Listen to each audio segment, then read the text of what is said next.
Good morning. It's 5 o'clock, and I'm Joan Jones with your top stories in the news this morning. Oh, we have a chilly start to our day. We're going to get some sunshine later today, and our high temp going up to 80 degrees later on. The diplomatic stalemate after President Trump. The diplomatic stalemate between the U.S. and Iran, still after President Trump rejected Iran's counterproposal to his one-page memorandum. Listen to what he had to say about that. After reading that piece of garbage they sent us, I didn't even finish reading it.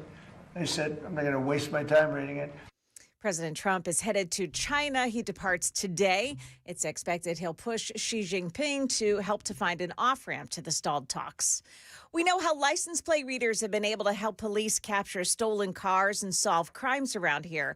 Now, Home Depot and Lowe's are among the retailers installing special cameras in parking lots with automated license plate readers. Home Depot and Lowe's insist they do not share information with third parties. Lowe's saying it only discloses your personal information if required by law or legal process. Home Depot saying we do not grant access to our license plate readers to federal law enforcement. But experts say with tens of thousands of cameras now installed across the country, adding more license plate readers will help law enforcement build what could become a nationwide mass surveillance system. That's ABC's Hannah Battah. Several Tennessee schools placed on lockdown yesterday following a wave of bomb threats across the state. Schools affected include Franklin and Page High Schools in Williamson County, along with Smyrna, Laverne, and Holloway High Schools in Rutherford County, Antioch, and Northwest, and also in Clarksville. Some parents spoke to WSM4 about this. It feels scary knowing our kids are in there, and I'm thankful that they have good plans in place, but it's scary. Getting texts from my daughter that she's scared and just feeling like there's nothing we can do right in this moment, but the police presence is great. We told her we were praying for the school. Yeah, no devices were found in Tennessee. Anyone caught making a false report could be charged with a felony and face prison time. Market Numbers brought to you by Beacon Capital Management, online at beaconcm.com. Major market indexes started off the week flat, cooling off from last week's rallies as the ceasefire between the U.S. and Iran grows fragile. The Dow came down from an afternoon rally to close just 96 points up. The S&P gained 14, and the Nasdaq rose 27 points. Brent crude oil briefly reached $100 a barrel Monday before slipping to $98. U.S. home sales were flat for April, typically a busy month for the housing market. The National Association of Realtors said Monday existing home sales were up 0.1% over March. Median home sales price increased 0.9% from last April. Michelle Franzen, ABC News. And stock futures this morning pointing down a bit. The Dow futures minus 71, NASDAQ futures down 192, S&P futures, they're minus 24. Oil this morning is trading the Brent crude price $107 a barrel. That's the latest news. Stick around for your traffic next. I'm Joan Jones, WTN News.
Not seeing any big delays so far this morning on 40, on 24, 65. On 65, you do have a minor delay heading north through the Millersville area. That looks like it's just heavy volume. Traffic every 10 minutes every morning on Super Talk 99.7 WTN.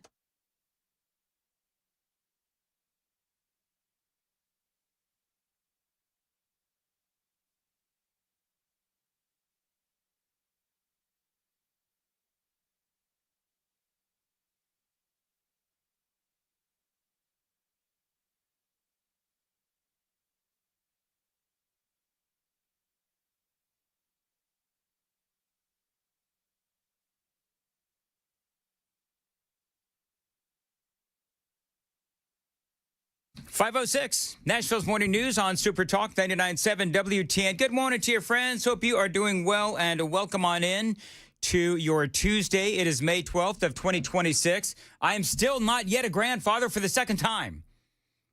Joan, my daughter's still at 2.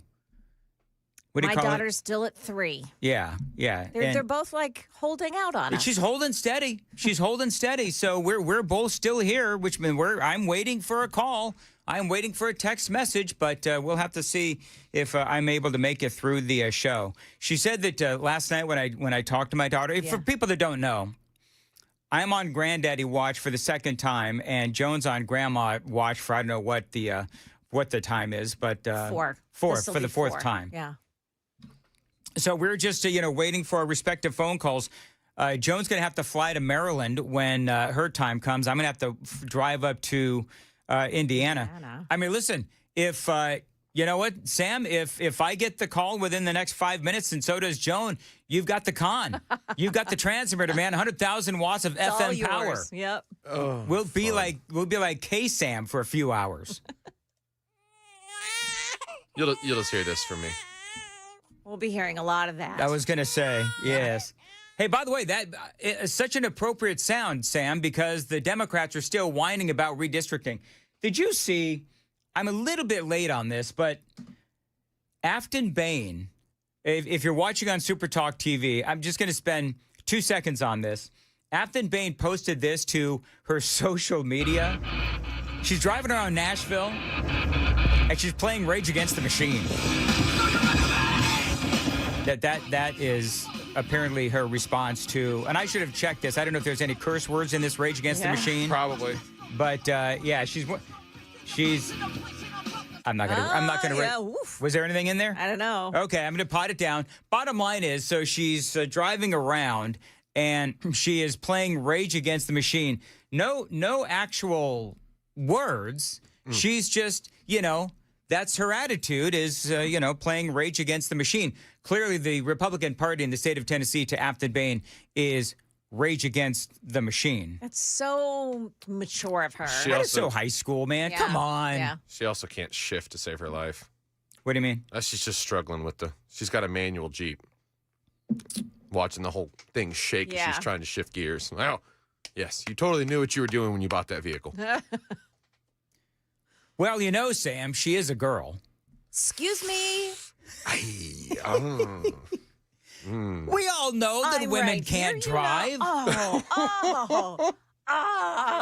Joan, there's a reason why they call it a manual shift. Not a female shift. Whatever. I'm just kidding. Well, whatever. I mean, it is called a shift knob. Anyway, so that is Afton Bain, and Murphy Touch Show my knobs. All right, Murphy Show posted it to his social media. I'd completely forgotten about it yesterday when I actually saw it over the weekend, but it's kind of silly, and she's got this look on her face like, oh, she's all Ms. Bad A or whatever it is. Do you know? And I think I said this yesterday. I would have a lot more. I've got some great audio from Bakari Sellers where he's calling Kevin O'Leary, Mr. Wonderful. Yeah. He's calling him a Richard, the D word on CNN. Now, that is allowed on CNN. It's not allowed on Nashville's Morning News. But,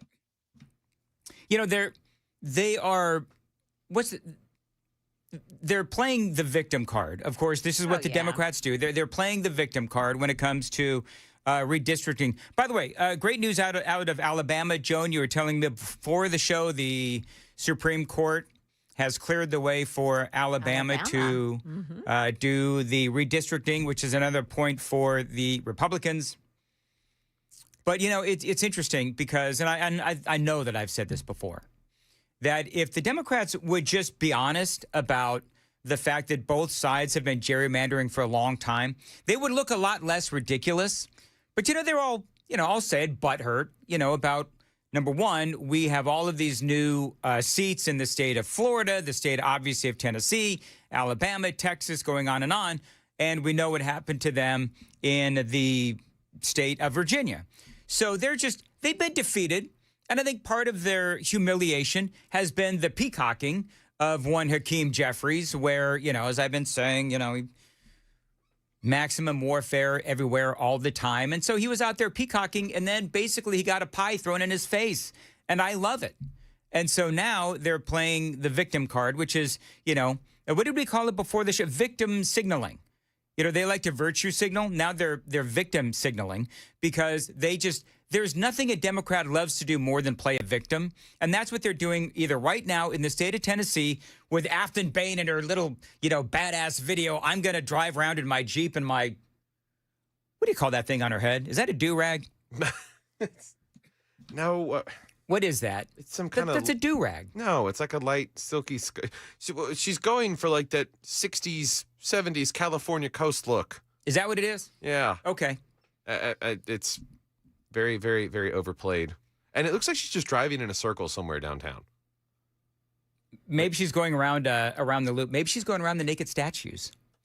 Anyway, thankfully, I'm... What? So that's what a woman looks like. Anyway... Moving right, there's so many things that I could say. Yep, CNN, front top story. Supreme Court clears path for Alabama to draw new House maps. Is that one seat, Joan? It'll be +1. Yeah. It'll be +1. All right, very good.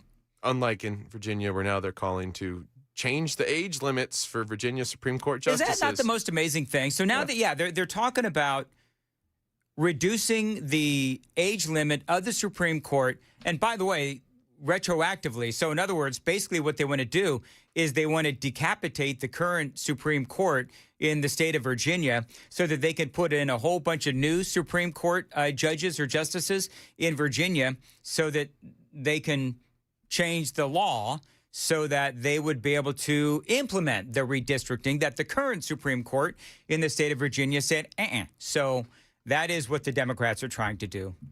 By the way, you know who's going to have a lot to say about that is Matthew Hurt, who's going to join us.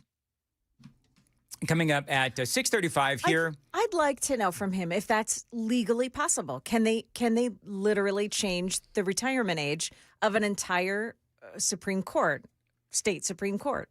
Can they do that? I think that they could probably. Here's my guess: is that they could do it. They can change the age, but they can't do it retroactively. So that if you've got how many people, Sam? Can you look at how many people are on the Virginia Supreme Court? Is it 9? Whatever it is, you can't say, okay, let's look at all of the ages of the Supreme Court justices in Virginia. 7. Okay, so there's 7. So can you look up how old are they? Is there a way to look up? So if the youngest one is, 49 years old, then they're going to come out. They can't come out and say, well, moving forward, as of right now, we can't have a Supreme Court justice older than the age of 48. Therefore, we got to kick all of these Supreme Court justices out. You can't do that. There's no possible way that's legal. The oldest is Teresa Chafin. She's 70. The youngest is going to be Stephen McCullough. He's 54. But everybody else's age is in between that. Under the current Virginia law, justices face a mandatory retirement age at 73. Specifically, a justice must retire 20 days after the start of the next General Assembly session following their 73rd birthday.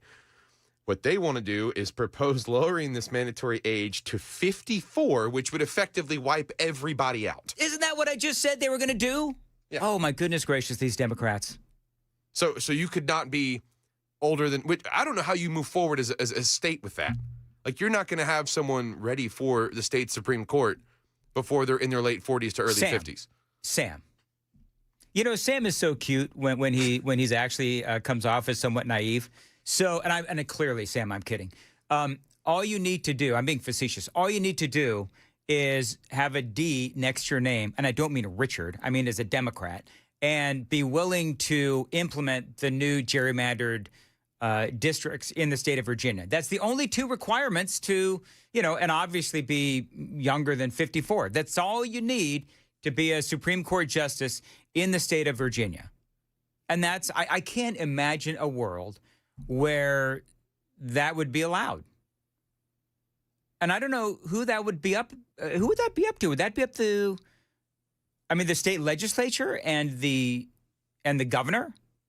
Yeah, it's really a weird. That's my question. Like, who approves that? And then would that go to the? I wouldn't go. Would it go to the U.S. Supreme Court? I don't know. The whole thing just sounds so catastrophically diabolical. So it is legally possible through Article 6, Section 9 of the Virginia Constitution. The General Assembly has unlimited authority to set the retirement age for justices. And that's unlimited authority being a direct quote. So essentially, like they could do it. It can be done through an appropriations bill with a biannual budget, allowing it to take effect immediately upon passage. Can you imagine? Would they? Well, of course they would do that. Maximum warfare. Everywhere, all the time. Their governor, let your rage fuel you. That's exactly right. 5:15, time to check the roads on WTN. Still nothing. Roads are pretty quiet so far this morning. We've got no trouble so far on 24, 65, or on 40 as you make your way into Nashville. Traffic every 10 minutes every morning on Super Talk 99.7 WTN.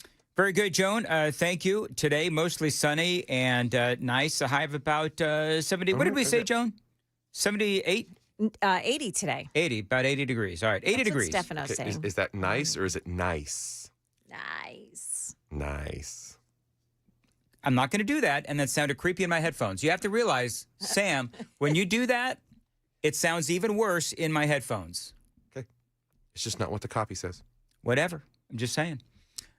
Okay, so anybody else shocked by this? I have, by the way, the headline on this segment is "The Cynicism of America Seems to Be Reaching Fever Pitch."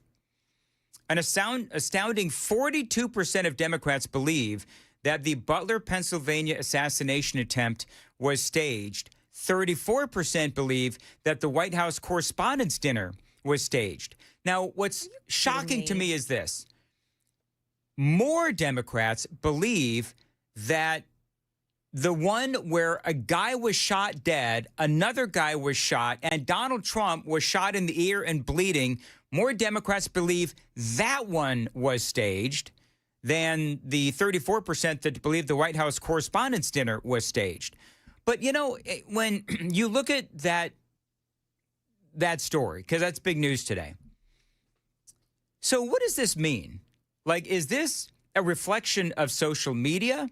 Is this a reflection that people trust social media more than they trust the actual news media and the government, et cetera? See, that's kind of where I take it is, okay, so why is it that people would believe some, randos on social, because that's where this all comes from, right?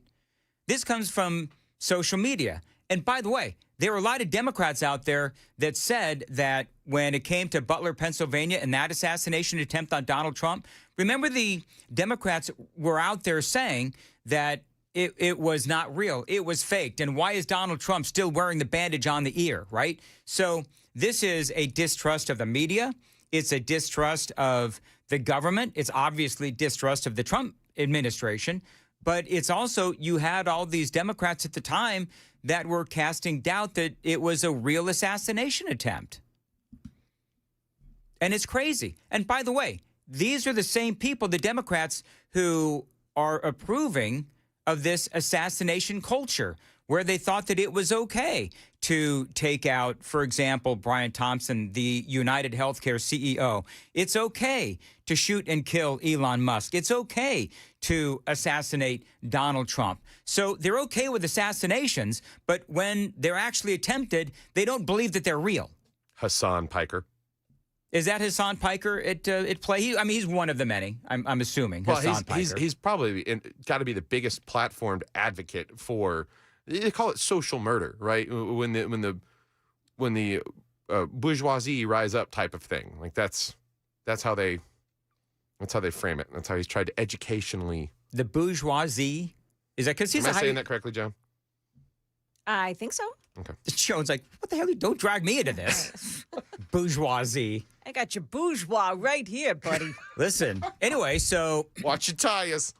But anyway, but does that surprise you, Joan? Do you think this is an indication that people just simply distrust the news media, politics, all of the above? And I mean, So my take on it is that the left, they truly believe this, that President Trump, is making this all up, and that he's doing it to drive his poll numbers higher and to gain sympathy. But it's related to the fact that victimization is what they live on. Yep. I mean, everything about them is victim, victim, victim. Well, if President Trump is a victim, that just cannot stand. He cannot be a victim in their eyes because that's their territory that he's creeping on. So, that's where it comes from, I believe, because they don't want him to be a victim. they don't want to give him victim status because That's right. he can't be one of them. Right. Because all they do, and I've got all these different stories today that actually kind of point to the same thing, where the Democrats, they love to be victims. Mm-hmm. And they don't want anyone else to be a victim that's on the other side. The man was bleeding from the ear. I mean, he came within, what did we figure out, Joan? Within a quarter of an inch of getting his head just, I'm not going to say blown off, but I mean, It would have been. he would have been dead. Donald Trump would have been dead had he not just turned his head just a little bit. I mean, how close he came. But there was a man who was killed. Corey Campertori was killed. How can they think that was Staged. a staged event that Well, didn't happen, but a guy died? Because here's what they'll say. What the Democrats would say is the reason why it was staged was because the gunman, whose name escapes me, the gunman purposely nicked Donald Trump's ear, but they had to have a real victim to make it look real. So Corey Campertori, the firefighter, he was basically collateral damage in this situation. The other man that was also arranged for him to be collateral damage? No, according to the Democrats, Donald Trump and the Republicans are so evil that they're okay with the death of an innocent civilian like a Corey Campertor if it's for the ultimate good of Donald Trump being reelected. That's the only thing that I can think of. There was also another man that was shot at the time. He turned out to be, okay, I guess. But, and Donald Trump had the bleeding ear. But, the whole thing is that's part of the staged event is you're going to have somebody who is collateral damage. That makes it look all the more real.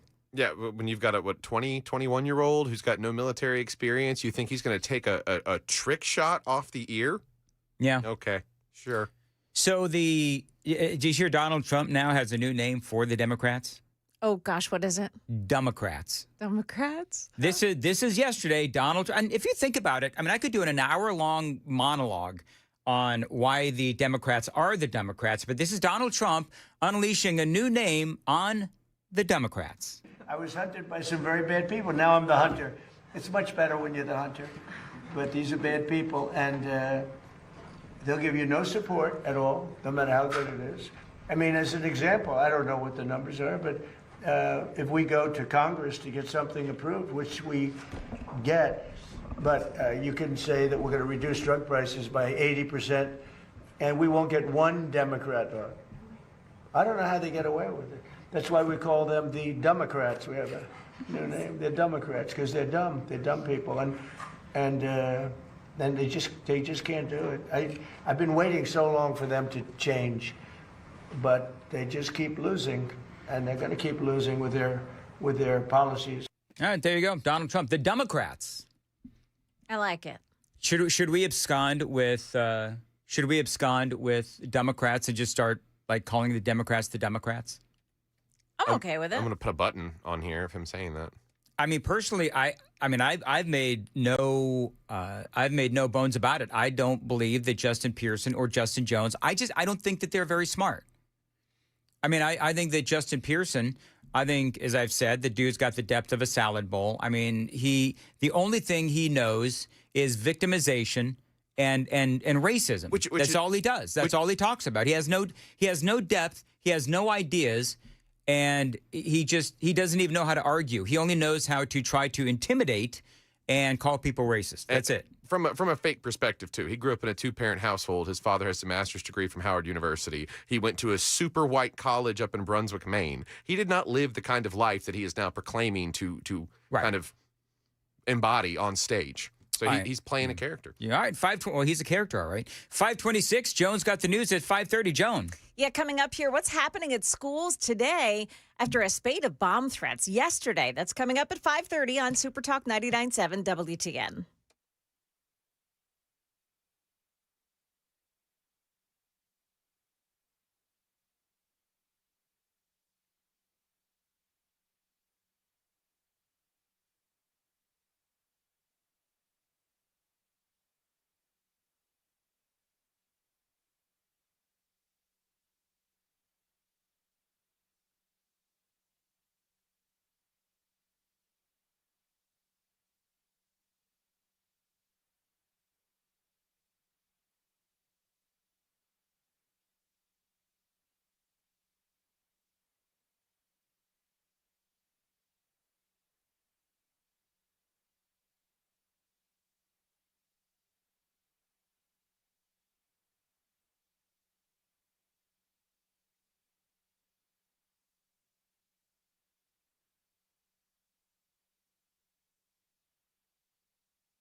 Good morning. It's 5:31. I'm Joan Jones with your top stories. It's a little on the chilly side this morning, but stick around for it. We'll get sunshine and it'll go up to 80 degrees later on today. Well, classes are starting at Tennessee schools this morning with safety first in mind. Yesterday, a handful of schools went into lockdown after bomb threats were called in, to include Franklin High School, Clarksville High, Northwest Antioch, Page, Smyrna, Laverne, and Holloway High Schools. WSMV4's Jordan James was on the scene as some of those threats were coming in. A wave of emotions filled students and parents here at Franklin High School after threats were made. No kids are leaving the school at this point. Franklin High School placed under lockdown. They made us go to the back of the auditorium. After a bomb threat issued affecting students like Destiny Grayson. Like a lot of anxiety and very anxious. There was not a lot of communication happening. Kind of like just text my mom, tell my mom to come get me. Dozens of parents gathering outside while law enforcement search for explosives. It feels scary knowing our kids are in there, and I'm thankful that they have good plans in place. Yeah, no changes to any start times so far today. How'd you like to pay a little less at the gas pump? President Trump says he's working on it. President Trump said he's willing to suspend the federal gas tax of 18.4 cents a gallon for gasoline. It's a small percentage, but it's still money. The president can't suspend the gas tax on his own. He needs congressional approval. Republican Senate Majority Leader John Thune says in the past he's not been a fan of the idea. But if President Trump wants to make an argument, I'm sure everybody will give him a chance and hear him out. That's ABC's Rachel Scott reporting. That's the latest news. Stick around for traffic next. I'm Joan Jones, WTN News.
Yeah, still no problems so far this morning. That's really good news. No problems on 40, on 65, or on 24 as you make your way in. Traffic every 10 minutes every morning on Super Talk 99.7 WTN.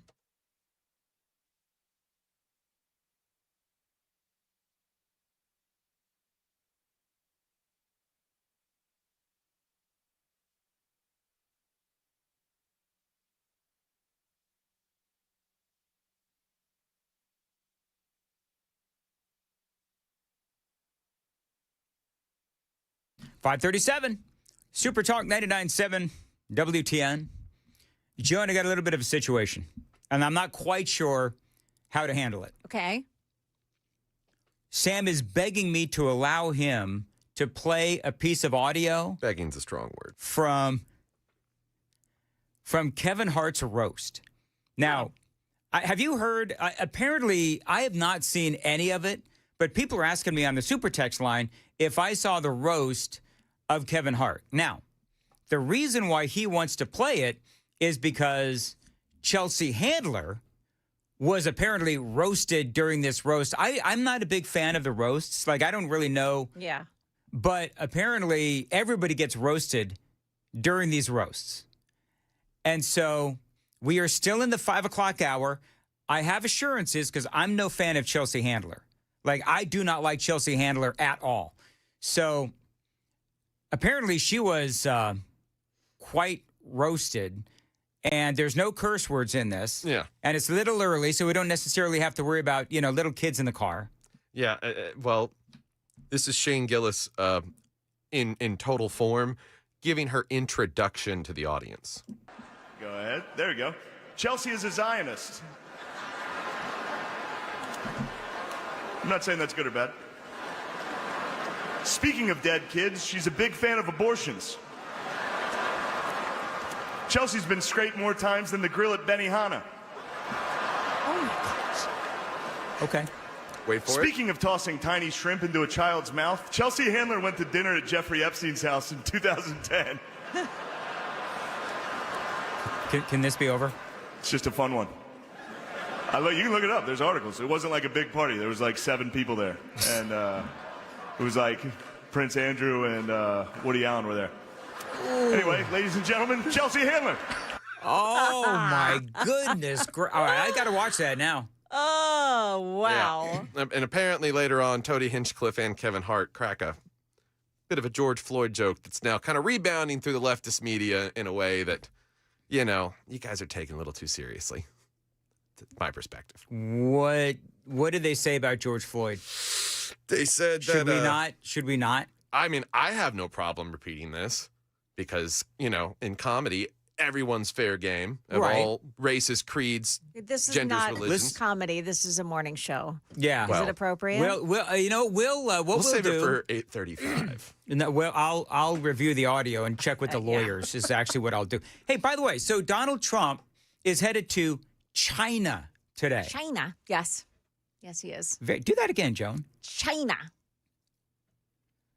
When you come from the Northeast, you get a little bit of, you can do those things. I was going to say, you sounded whatever. Anyway, so have you heard about the mayor in California that is now admitted to being a spy for China? Oh, yeah.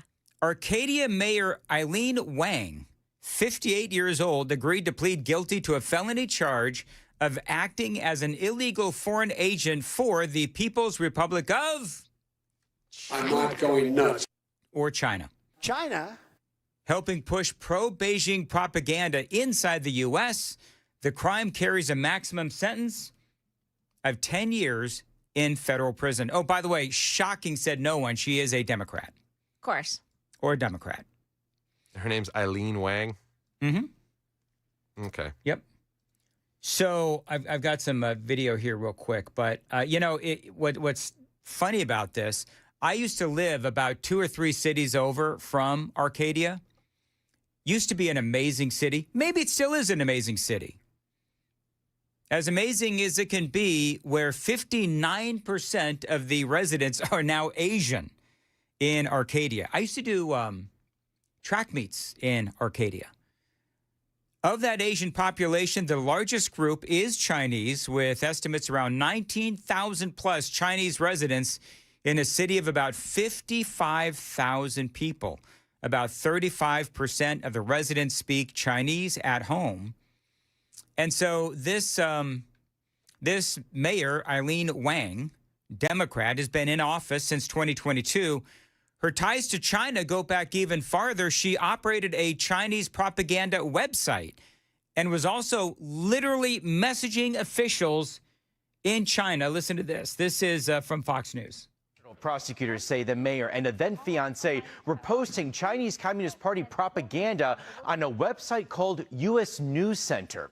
According to court documents unsealed today, Mayor Wang received and executed directives from PRC government officials to post pro-PRC content on this website and sometimes sought approval from PRC government officials to circulate other pro-PRC content. Yeah, the funny thing is, if you are listening on the radio, they show a video of old Eileen Wang walking outside, no one around her, with a mask on, of course. So here's part of what she would do with her website. On June 10th of 2021, a Chinese government official allegedly sent Wang a pre-written article titled China's Stance on the Xinjiang issue. Now, if you know anything about China, this is the Uyghur Muslims, where basically China has these forced labor camps producing cotton. Big controversy regarding China. The piece denied the existence of slave labor in China. She immediately posted that piece to her website. Then she would send analytics back to her contacts in China, basically a proof of performance paper, if you will, saying, oh, yeah, I'm spreading your propaganda here in America. So this, of course, this just blew up the internet and the socials yesterday because, again, a shocking turn of events where there is yet another person from China here in America spying for China.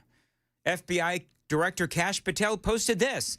Arcadia Mayor Eileen Wang in California has been charged with acting as an illegal agent of the People's Republic of China in the United States. Mayor Wang admitted to acting as a foreign agent from at least 2020 through 2022, promoting PRC propaganda in the U.S. and acting as PRC's direction to promote their interests. She has agreed to resign from office and plead guilty. The FBI and our federal partners continue to move aggressively to root out this kind of influence in American institutions all over the country. So again, I talked about, I'm just going to tell you, Arcadia used to be, I'm just going to say it, Arcadia used to be lily white. Arcadia used to, and maybe it's, listen, maybe it's a wonderful community. But it used to be lily white like 40 years ago when I did track meets. I'm 58. Joan, Sam, do the math. If I'm 58, when I was 17, 16 years old, and I was running track meets for Charter Oak High School, and we'd do track meets in Arcadia, is that what, 40 years ago? 41 years ago, whatever it is. A lily white. Now it's 59% Asian. That is crazy. Yeah. Wow. Welcome to California, I guess, right? Is this replacement theory here? You know, it could be. Yeah. It could be. President Trump is supposed to meet up with Xi Jinping, China's president, on Thursday and Friday. So I do wonder if this will actually come up, the spying of China on America from within our border. I mean, China's famous for this. You know, part of what they do, I got to check do I do traffic here? 545? No. Mine is the first to go. Nope. Okay. So, whatever. It'll be okay. China is famous for this. You know what? They do these micro websites where they create websites and social media accounts to spread their propaganda. And so then they have people in this country who do all of this, and they call it, you know what they call this, Joan? Spamiflage. Spamiflage. Mm-hmm. Okay. Okay, so among the three of us, I'm going to let you go first, Sam. Then I'm going to let you go, Joan. Can you name at least one instance of Chinese infiltrating our government and effectively either spying on us or spying on our politicians. Sam, you can go first. Sam gets the easy one. Eric Swalwell. Eric Swalwell. What do you got, Joan? Who was it that had the Chinese driver? Dianne Feinstein. Dianne Feinstein. Years. Yeah, it was like 20 she years had that Chinese driver, and that dude was spying on Dianne Feinstein. As far as because it's happening in politics, it's happening in universities. You have this guy named Charles Lieber, Harvard professor, who is working with China. Part of this, these professors are getting paid by China, and these professors are sending them intel on our technology, courtesy of, where they are in our American universities. University of Michigan. Remember this? This was just last year, I think. 3 Chinese researchers smuggled in biological materials into America. Last couple of years, an engineer at Google was caught sending trade secrets to China. Remember that President Trump, and this is what drives me crazy about President Trump.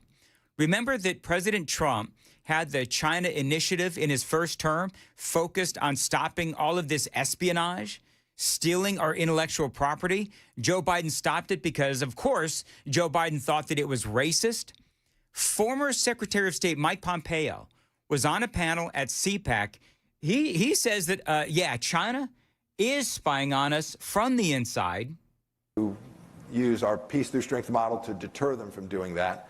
But I'm much less worried about Taiwan than I am about Denver, Colorado, or Los Angeles, or Phoenix, or Ottawa, or Toronto. The Chinese Communist Party is hard at work inside the gates here, right where we're sitting today. I'll bet, can't see very much out there, but I will bet you that there are Chinese Communist Party affiliated people in this room today. And by the way, they look like me, like they're white Italian dudes, right? But they're working for this mission set, and they're not spies in the quintessential sense. They're in our university systems. In the United States, there is not a single university in the United States that isn't deeply tied to Chinese money. Chinese students in our country, they pay full student tuition, and then they come give money to our labs so that they can, steal our stuff. They are inside the gates in ways that I think we have we've been very naive about this risk and what that means to us.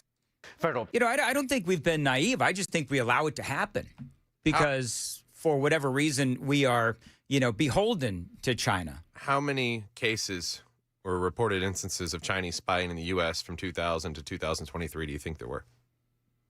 Oh, I have no idea. 224 that we know of. That we know of. Yeah. And some of them even include our own citizens. Like he said, they could be white, Italian, whatever, sitting in the audience. And apparently, according to Grok, who pulls this from multiple sources, they use sites like LinkedIn to get a hold of people. Yeah, that's what they do.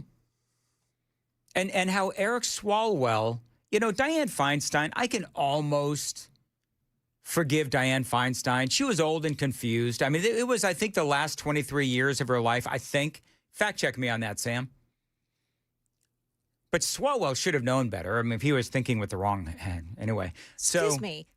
Okay, I'll let that one go. But Dianne Feinstein, she was in Congress for how long?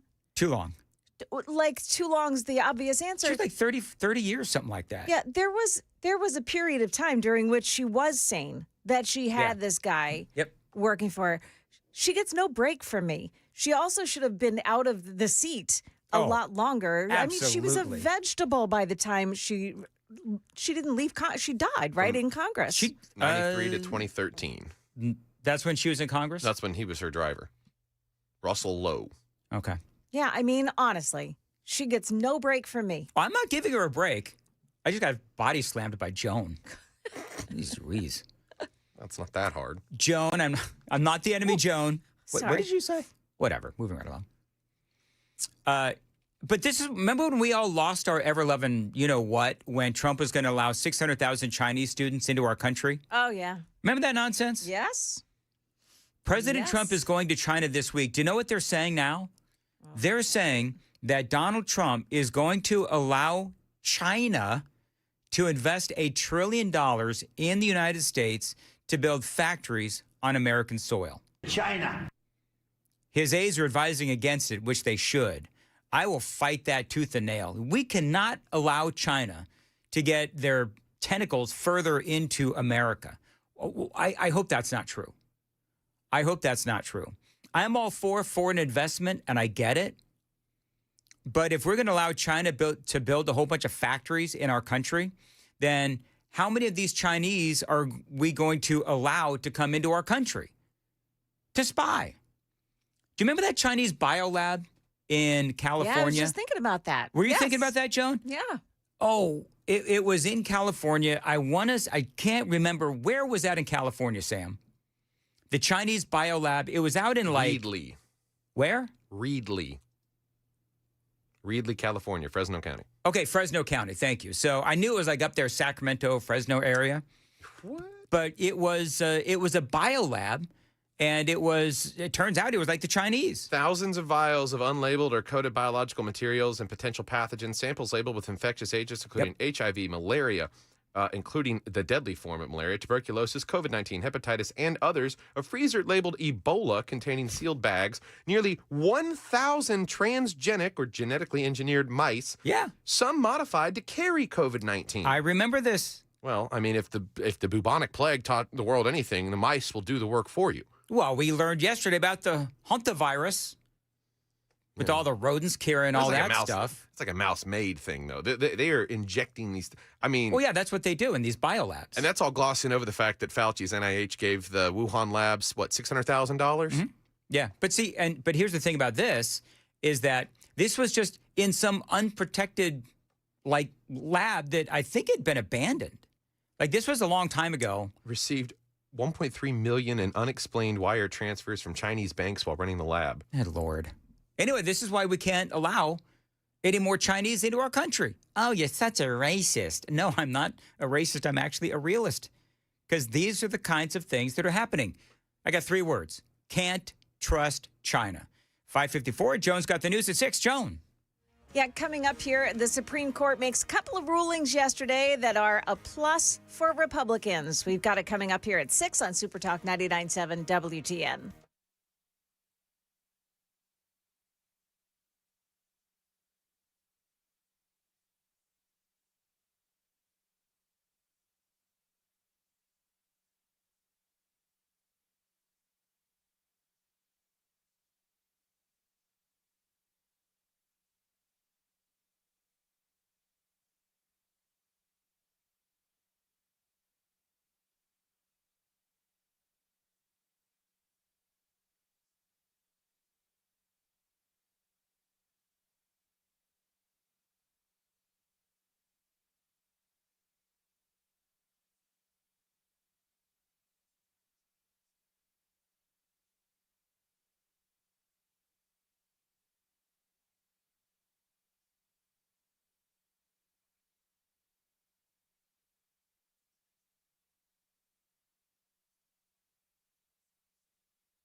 5:58. Nashville's Morning News on Super Talk 99.7 WTN. So, Joan, the super text line is taking me out for talking about women who can't Good. drive Yes. manual. You go, girls. Mm-hmm. Cabana wife Wilson also taking me out via personal text message. Oh, so yes. So I'm getting Get 'em, crucified not only by women that I know, but also women that I don't know there on the super text line. I think it would have gone over better if you'd made fun of it, like, racial group about their driving than, a whole plethora of a gender, just saying. Whose side are you on, Sam? Who's really? The winning side.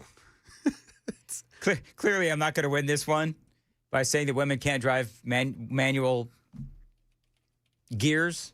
That's what I said, right? Basically. No, you just blatantly said women can't drive. Yeah, well, prove me wrong. Although, what's so funny though? I say that, but Cabana wife Wilson hit not one but two deer, taking them both out. So. Now, I don't know. It was the deer's fault for being where they were. Am I right? Blame the victim, Joan. She's like a Democrat. You're like a Democrat. No. Yeah, Cabana wife Wilson took out not one but two deer at once. That's an accomplishment. Takes some skill. Yeah, I mean, she had to get a new car and everything. Sign her up for Mad Max Fury Road. That's exactly right. The last place you want to be is in front of a Cabana wife Wilson driven car. Especially after saying that women can't drive. Yeah, I mean, she could knock you through the goalpost. If I go out to the parking lot and I see her new car, right there, and she's just like waiting for me with her engine revving. Mm-hmm. I've really enjoyed my time at WTN. Anyway, it is 6:00 on WTN.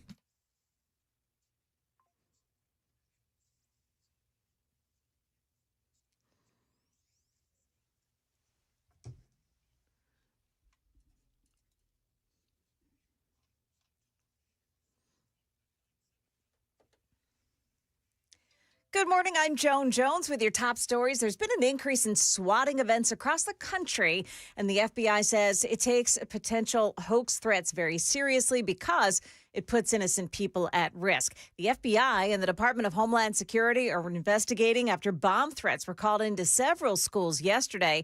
This student spoke with Channel 4. Kind of unfortunate and messed up because someone decided to wake up on a Monday morning and mess with kids' day at school. It's kind of not fair to us because we're just here trying to get our educations and learn. Yeah, all those schools affected are opening on time today. In Alabama, redistricting is now underway after the Supreme Court overturned a previous order that directed the state to use a map that had considered racial districts. One additional seat for Republicans may be picked up there. And then there's been another Supreme Court ruling. The Supreme Court also directed a lower court to reconsider the case after its ruling on the U.S. House district in Louisiana. Oh, this could free the state to use a map approved in 2023 by the Republican-led legislature that includes one district where black voters are the majority. That's WSMV4's Holly Thompson. The man who opened fire with a machine gun on a Massachusetts street yesterday is recovering from gunshot wounds himself. 46-year-old Tyler Brown was shot by a responding state police trooper and by a civilian, a good guy with a gun. What was so scary about the guy was he was not shooting at a specific target. He was just spraying bullets all over the place. That witness was able to get away, but two other victims are in critical condition today.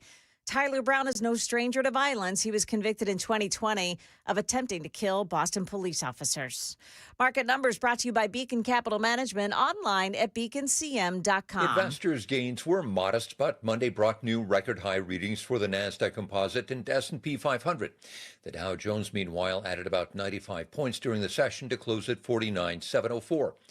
President Trump's rejection of Iran's counter-proposal to end the war in the Gulf has some literally betting on higher gas prices as a result.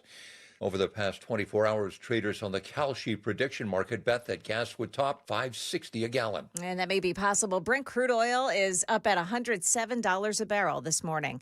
That's the latest news. Traffic is next. I'm Joan Jones, WTN News.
Well, the normal volume delays are starting to heat up now on 24. It starts in the Laverne area, works its way all the way into Nashville this morning.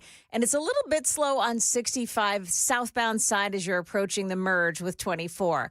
Traffic every 10 minutes every morning on Super Talk 99.7 WTN.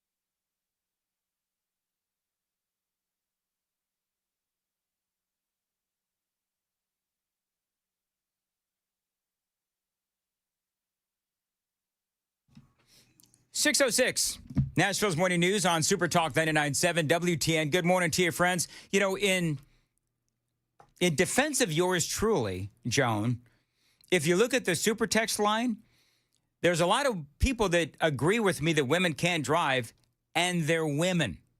No, I'm they're just all saying. knuckle-dragging men who are, No, they're really not. A woman's name like Sally. I've got to admit something to you right now. I've had Wally's Bean Machine, a couple of different cups today, two different cups today, but unfortunately this morning it's a Red Bull kind of a morning. So that's So, but just so you know, what? By like 7:30, I'm going to be like a kid high on sugar. That's what I'm going to be like. So you'll hear me, you know, and when that happens, my voice goes up another 2 octaves, and it's really bad. So you get nuclear weapons. Sorry. Yeah. I slipped. I don't know what that was, but you can leave it alone. Instead of saying nuclear weapons, you said nuclear women's. Okay. Felt like an appropriate time. Cool. Hey, by the way, you were reporting, Joan. You were reporting, Joan, the thing that happened in Boston near Cambridge. Yeah. So have you seen the video on that?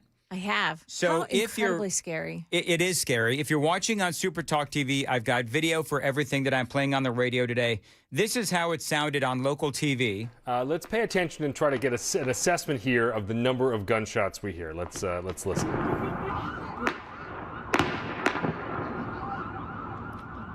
Guy's on the ground and he's just firing this gun. He's walking through like a neighborhood.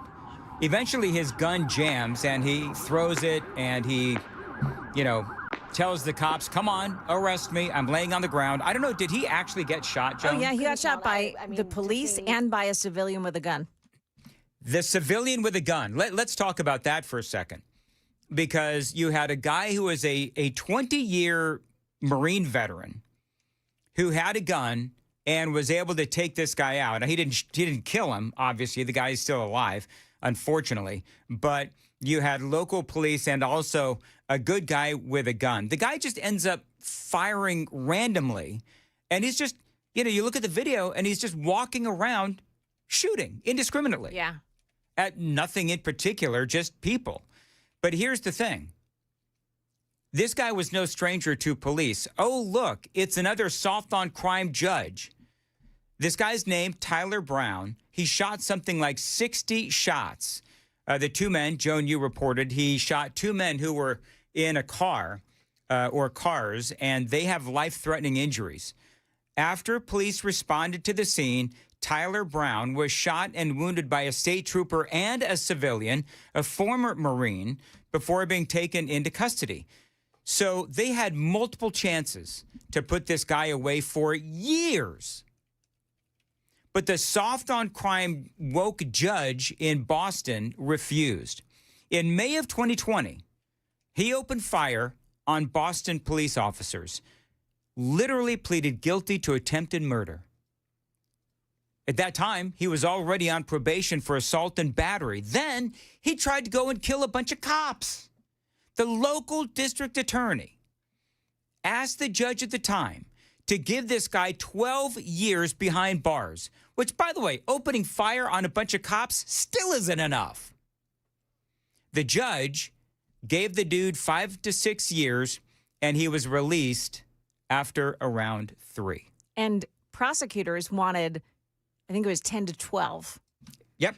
But the judge decided, oh, that's too much for this poor young man. Oh, yeah, he's just misunderstood. Yeah. Yes, Joan, he's misunderstood. Yes. He's a victim, don't you know? Of course he is. Of his circumstance. I'm sure his father didn't love him. Oh, I'm sure that's what it is. Yeah. So here's a guy who I think probably has some sort of a mental illness. Clearly, though, a dangerous criminal. And he ends up getting a gun and starts shooting again. According to some people in Massachusetts, apparently that type of firearm is banned up there. How on earth did he come across it with a felony on his record? Don't know. Remains a mystery. The laws don't work. And again, before you talk about gun violence, it was, again, a civilian who helped take this guy down with his gun. You know, good guys with guns. They do. They come through all the time.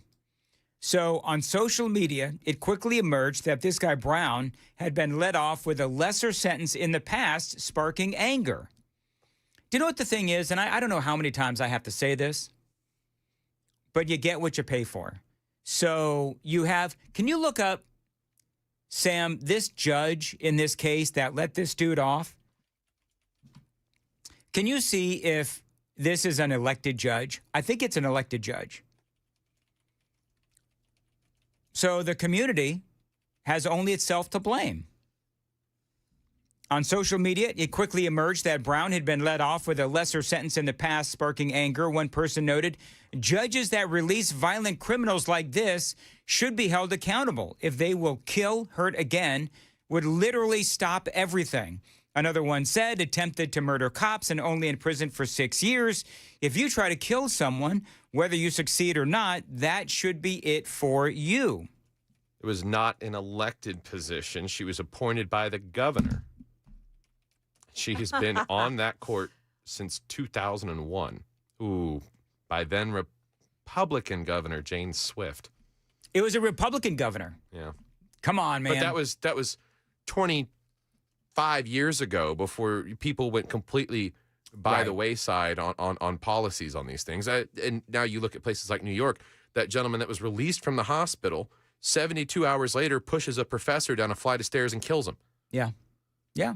It's all over the country that these kind of, oh, we feel bad for you because you're a minority group or you've had a hard time, so we're not going to give you a tough prison sentence. Well, and here's the deal. There was a time where Massachusetts wasn't as insane as it is today. Look, I'll say it. I mean, there was a time in the not-so-distant past when Democrats were actually normal, where they weren't as insane as they are today, and where a place like Massachusetts, they would actually have a Republican governor.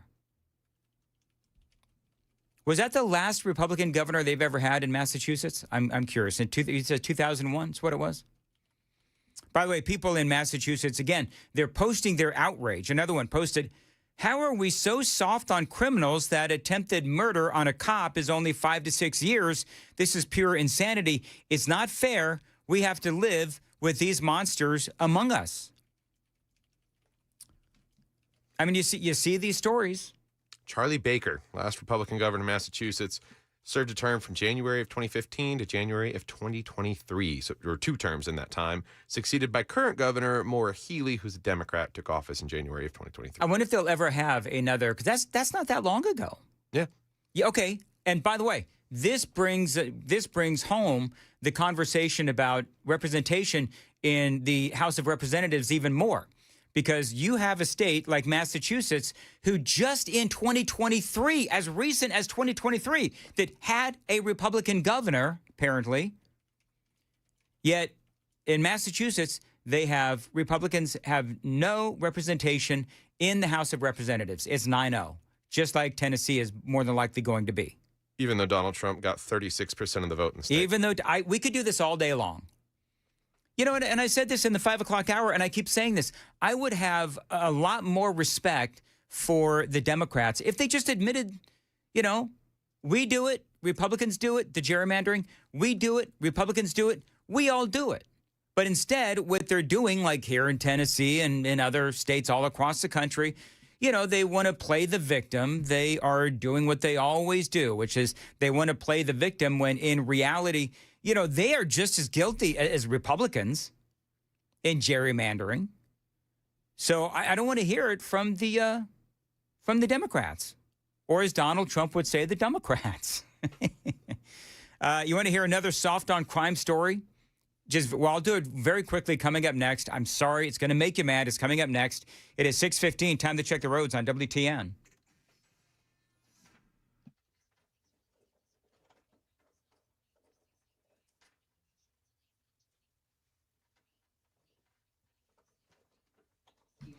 Yeah, I do agree. The mayor of Boston, Michelle Wu, she is nuts. She is indicative of the current type of Democrat that is out there that just has these massive soft on crime, pro sanctuary city policies. I think she also said something absolutely crazy about how Somalis. Yeah, that you cannot talk about the achievement of any city. Or any achievement that the city of Boston has had in safety, in jobs, and economic development and education without talking about the Somali community. Whatever. She's an idiot. Yeah, I'm using the phrase, and I don't know. I'm sure that this is not unique to me, but the Democrats are famous for their virtue signaling. I'm now saying they're also victim signaling, meaning they want to portray themselves as a victim, even though they themselves are the ones that have been committing, it's not a crime, but gerrymandering. They're the ones that have been gerrymandering along with Republicans for decades. Yeah, they want to sit here and victim signal like, oh, they're the ones that are the victims. Now, real quick, and more with Matthew Hurd coming up at 6:35. You want to hear another soft on crime story? Just very quickly. In Indiana, an illegal alien rapist attacked a woman with a box cutter, left her in a ditch. Ton of charges. They found child porn on his phone. Just whole thing. Just wretched individual. You know what he got for a jail sentence? Less than 5 years. Some of the child porn, as a matter of fact, I believe all of the child porn charges were suspended. The judge, a Democrat, shocking, said no one. An active member of the NAACP let this guy off with less than 5 years. It was part of course, a plea agreement, and she accepted the plea. But you know what's also interesting about all this?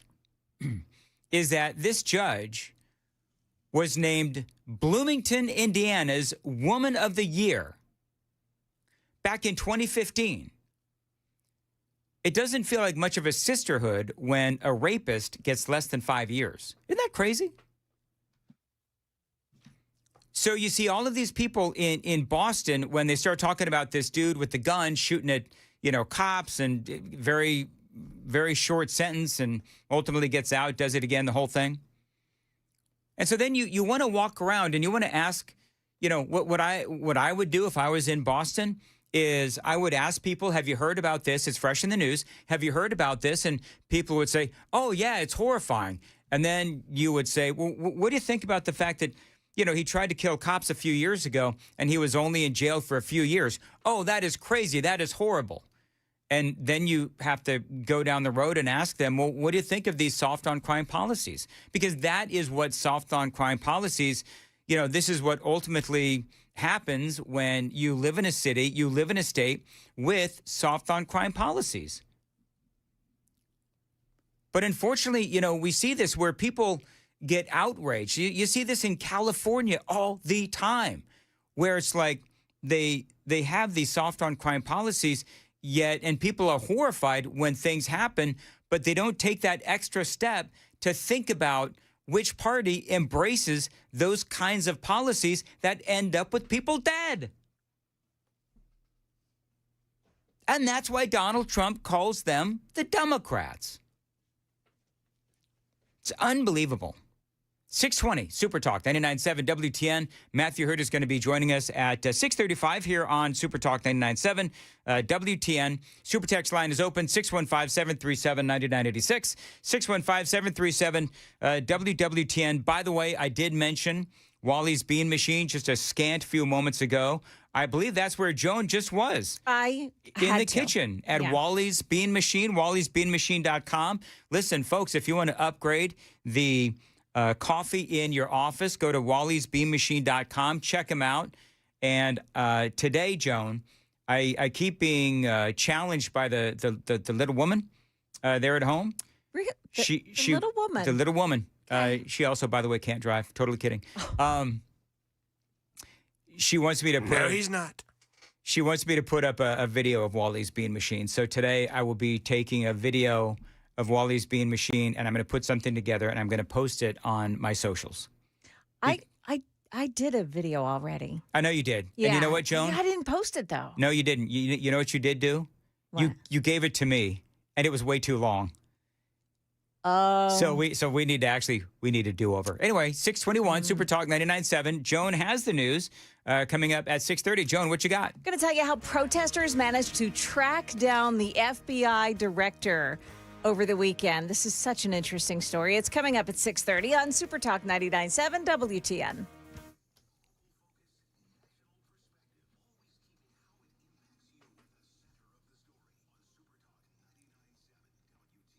Dan Mandis here for my friends at the Covered Patio. It is warmer outside. It's going to be like 80 degrees today. It's going to be a perfect day for patio sitting, as a matter of fact.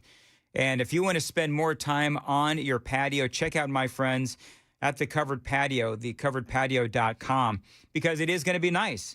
And so if you want to add more living space to your home, think about either building or upgrading your patio. Now, at the Covered Patio, they've got all kinds of different ways that you can enjoy your patio more. They've got motorized screens so that you can easily keep the patio open when you want some sun and closed when you want some shade. So your back screened-in porch is going to become a lot more enjoyable. Now, they've got a ton of outdoor living options at the Covered Patio with motorized screens, patio covers, custom wooden decks, and outdoor structures as well. They've got a ton of options with styles for every budget. Now, the Covered Patio is dedicated to fair prices and customized solutions for your specific home and your specific space. Enjoy your home a lot more with an incredible patio upgrade from the Covered Patio. Reach out. Tell them Dan told you to reach out. 615-695-2407. 615-695-2407. Find them online anytime, thecoveredpatio.com, thecoveredpatio.com.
627. Super Talk 99.7 WTN. I'm being trolled on the super text line. I'm going to tell you why in a second, but we do need to get this in. Thank you to 4543. Joan's going to have more on this during the news report, but a tractor trailer has apparently flipped on I-24. Sam is saying just outside of Mount Eagle. Mount Eagle. Yeah, Mount Eagle. All right, very good. It's on the mountain. Westbound mile marker 130, and it's an extreme backup as well. So, yeah, and that is. It looks like it's on the westbound side. Yeah. Okay. Is that what you were saying? Yeah, that's what 4543 says. It's on the westbound side, mile marker 130, extreme backup, I-24 near Mount Eagle. The dangerous part about it is pretty much around a blind curve. If you've ever driven that. That's a really scary place. I hate driving on that stretch of I-24. I don't know if I must have been on that before, but I don't remember. If you've ever been to Chattanooga, you have to take it. Yeah, I have been. So, all right, very good. So, and Joan's got more on that. We'll keep you updated in the traffic reports as well. Earlier, I had mentioned that I went to Charter Oak High School. Yes. So people from Southern California live here now, and they know that Charter Oak High School was the Charter Oak Chargers. Now, what I didn't mention, but what people in the San Gabriel Valley in Covina, where I used to live, and I went to Charter Oak High School, the Charter Oak Chargers, you know what they used to call us? The Charter Oak Chokers. Brilliant. Yeah. So now I got people on the super text line who know that the Charter Oak Chargers are the Charter Oak Chokers, at least when I was in school, because our team really sucked. If you want a local thing, we played Hillwood High School in football, and on Friday nights you'd see the pot smoke rolling out from under the bleachers. So they were effectively known by the other public schools in Nashville as the Hillweed Pill Poppers instead of the Hillwood Hilltoppers. There you go. Very nice. And you spent a lot of time underneath the bleachers, did you there, Sam? What? Yep. It's 6:30, Super Talk 99.7 WTN. I knew it.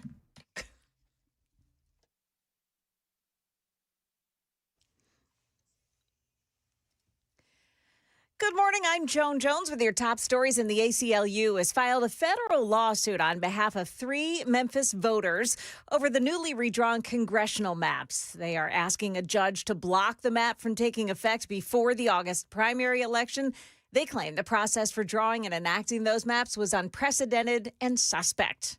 There are new concerns about the spread of the hantavirus, but it's coming from a sketchy source. Here's ABC's Lionel Moyes. New questions about how hantavirus may spread and whether the U.S. response is aggressive enough after several Americans from that cruise ship arrived back in the U.S. I think the number one goal is bring this outbreak to under control and put it behind us. And the best way to do that is to quarantine everybody who's gotten off that ship, not just in the recent days, but even the people who flew home a couple of weeks ago. Dr. Ashish Shah, who led the White House COVID response, suggests the virus may transmit more easily than previously believed, posting, "There is growing evidence from the ship that you probably don't need prolonged close contact to spread the virus." Now, people in at least 7 states, from California to New Jersey, are being monitored for symptoms. This is what it sounded like outside of a Portland hotel over the weekend.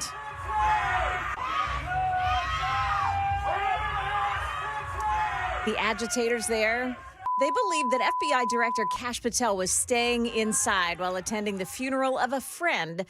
They were able to access Patel's travel itinerary using publicly available tracking data. They followed a Department of Justice aircraft believed to be connected to the FBI director, and then the protesters spread out across the city to see where security was heavy.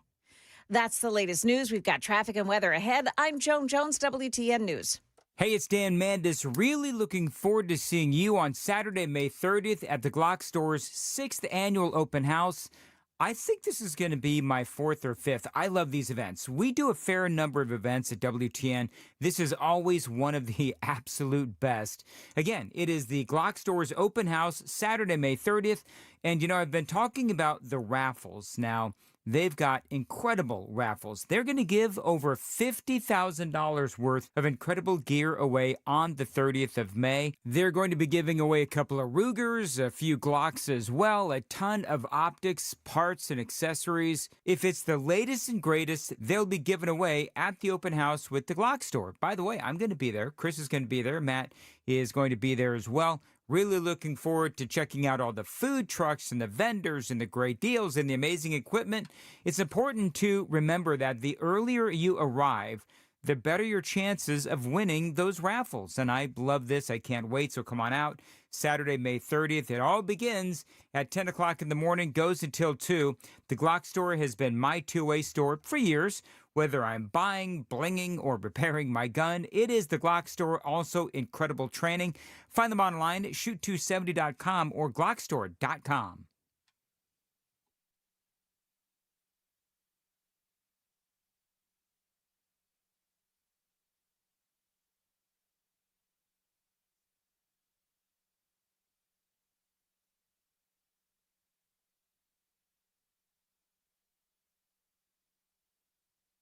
Dan Mandis here for my friends at Mark Spain Real Estate. Let me tell you something. You can avoid the headaches of a traditional home sale and move on your timeline with the guaranteed offer from my friends at Mark Spain. Selling your home, of course, can be overwhelming. That is why who you work with matters. Now, my friends at Mark Spain Real Estate, they can help you sell your home hassle-free without the stress of putting your home on the market. Now, Mark Spain Real Estate has been in the business for 30 years, and they know what matters most to their clients: a quick sale and maximum profit. Now, one of their satisfied clients, Chris, had this to say: selling our 16-year-old home, it was quick. Thanks to that guaranteed offer from Mark Spain Real Estate, we avoided the stress of showings, constant cleaning, and negotiations. Their guaranteed offer was beyond what we were hoping for, and you could be next. Now, Mark Spain Real Estate is the #1 most reviewed real estate company in the U.S. with over 13,000 five-star reviews. You can trust them to sell your home fast and for top dollar. Find out what the guaranteed offer would be on your home. There's no obligation. Call them at 855-299-SOLD, 855-299-SOLD, or go to markspain.com to get a guaranteed offer on your home today. Visit markspain.com and start packing.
There was an accident this morning on 24 eastbound in the Jolton area. It's right at Whites Creek Pike, and they're saying that the traffic there is stop and go from Cheatham-Davidson County line.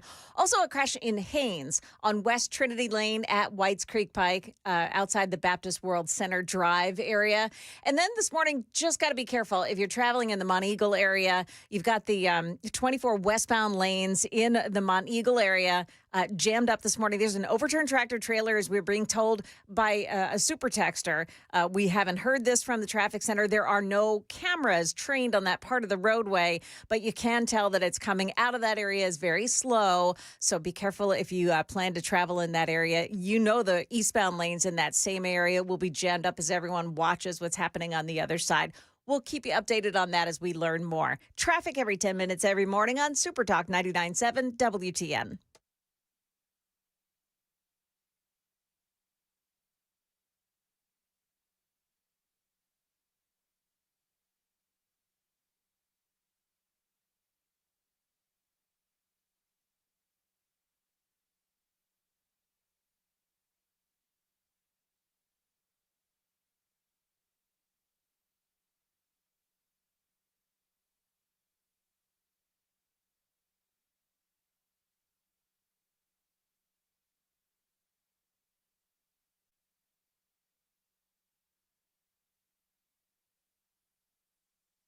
637 Super Talk 99.7 WTN, and welcome on into Nashville's Morning News for your Tuesday.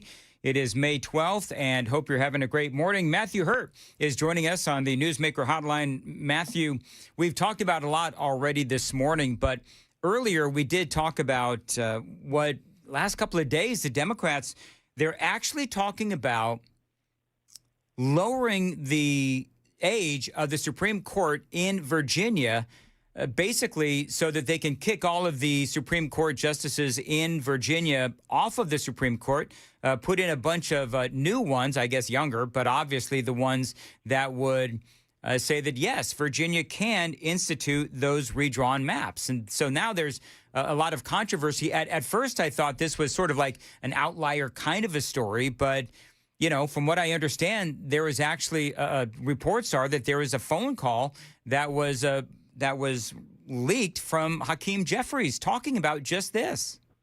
Well, Dan, this happened over the weekend. It was Hakeem Jeffries, obviously leaked to the New York Times. There is virtually no appetite for this in Virginia. And Louise Lucas, the Senate President pro tempore, who, of course, her offices were raided by the FBI late last week, unrelated to the redistricting matter, and the Speaker of the House, Don Scott, have been virtually silent on this. I honestly don't think this is going anywhere. As chairman of the Arlington GOP up here in Arlington, Virginia, we're having a celebratory happy hour this afternoon based on the Supreme Court decision. And today is also it's the deadline for the Board of Elections, the State Board of Elections, to do anything with the lines. And so there is virtually no move. I believe that Speaker Scott and a few others have appealed to the Supreme Court of the United States, which is very likely going to smack them down later this week and say, we're not going to hear this. This is a state matter. But the wailing and gnashing of teeth will come to a close on Virginia's failed gerrymandering effort later this week. All right, so real quick, if they wanted to do it, I mean, forget about the fact that you just said, respectfully, you just said there's no appetite. Well, the Democrats don't care about whether or not there's an appetite for it or not. The only thing that they care about is power, and they are horrified that, I think you and I talked about this before it actually happened. They are horrified that in the Commonwealth of Virginia, their gerrymandering got basically batted down, while in places like Florida and Texas and Tennessee and now Alabama, the gerrymandering actually went through. Is this worst case scenario for the Democrats? That's number one. And number two, is it to my understanding now that the Democrats are understandably looking for other states in America to try to start gerrymandering? Well, one of the things that I learned when I moved to Virginia 17 years ago, obviously Tennessee became a state after Virginia. There is still a historical, cultural tie to the founding. This is the first legislative body in the Western Hemisphere Assembly. And among the leadership of the Democrats, I don't believe there may not be appetite among the voters for sure, but there is at least one or two in leadership, Democrats in leadership, who would not move on this. And when you look at the breakdown now, Republicans stand to gain 10 to 12 seats nationwide based on the current model. And Democrats, it's 5 seats in California and 1 in Utah, which is baffling to me. I think that was a similar court decision like what they tried to do here in Virginia. But looking ahead, we're looking at like a 10 to 12 House seat gain for Republicans potentially in the midterm elections, all things being equal.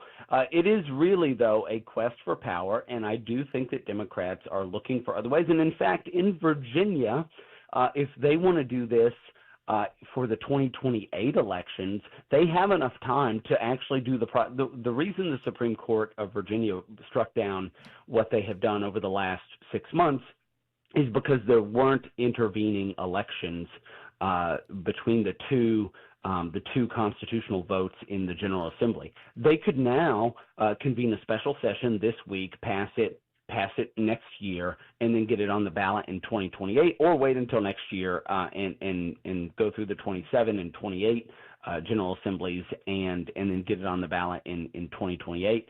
But It is just it's really baffling to me. This is a nonstop quest for power. It was grounded in Orange Man bad, and we have seen since COVID in particular that the gloves are off when it comes to what power is and how Democrats are willing to get it to use it. Well, I don't get it. Here, and I've been talking about this morning, but we've all heard of course, virtue signaling. The Democrats are victim signaling, right? Like they're trying to play here in Tennessee, Afton Bain, Justin Pierce, and all these Democrats, and they're talking about how they're victims in all of this. And I would have a lot more respect for them if they just said, "Look, we got outplayed. We've been gerrymandering for years. The Democrats have been gerrymandering. The Republicans do it. Both sides do it." And when the Democrats in Virginia were doing what they were doing, I said both sides do it. All the sides do it. So in other words, I would have more respect for the Democrats if they would stop playing the victim and just admit that this is politics. It's nothing personal. It's just politics. But for them to say or to signal that they're some sort of a victim, I think is disingenuous at best. Well, it is personal for them, Dan, and it is certainly performative for people like Representative Justin Pearson. I mean, the video that came out, over the weekend or late last week, I saw a map over the weekend that said if every state had a nonpartisan redistricting commission and that lines were drawn according to the Constitution, contiguous and compact and keeping communities of likeness together, that Republicans would have 280 seats in the House of Representatives. And the tweet in question went through the process, like how to ask your GPT or AI how to get to this, and it was very fair. And I replayed it, and sure enough, the gerrymandering happens on both sides. Yep. But what has happened in the last 30 years, like 10 years to 20 years to 30 years ago, where Democrats cut out every single Republican seat in the Northeast. Places like Illinois and California, they have redistricted to the point where there are no more seats to draw, except perhaps in California, which we're seeing. But even those are not compact, contiguous, keeping communities together, which is what the Constitution suggests.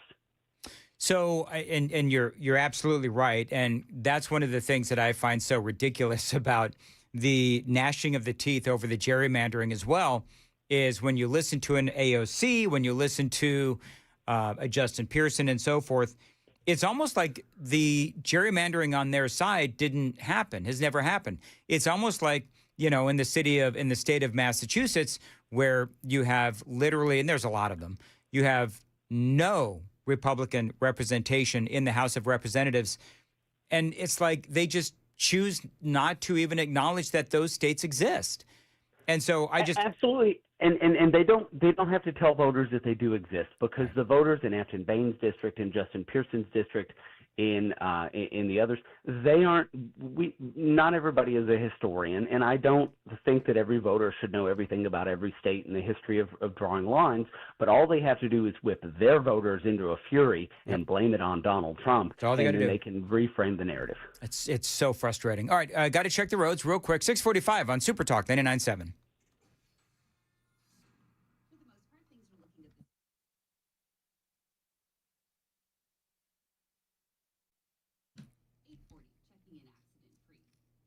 Of course, we do have that problem in Monteagle, and Jones got that.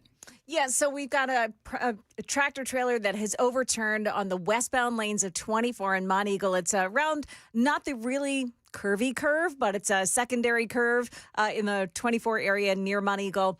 You're going to find that there's one lane available to traffic. Apparently, the tractor trailer is in the right lane, so you've got the left lane available to traffic, and you may expect some slowing on the eastbound side as well.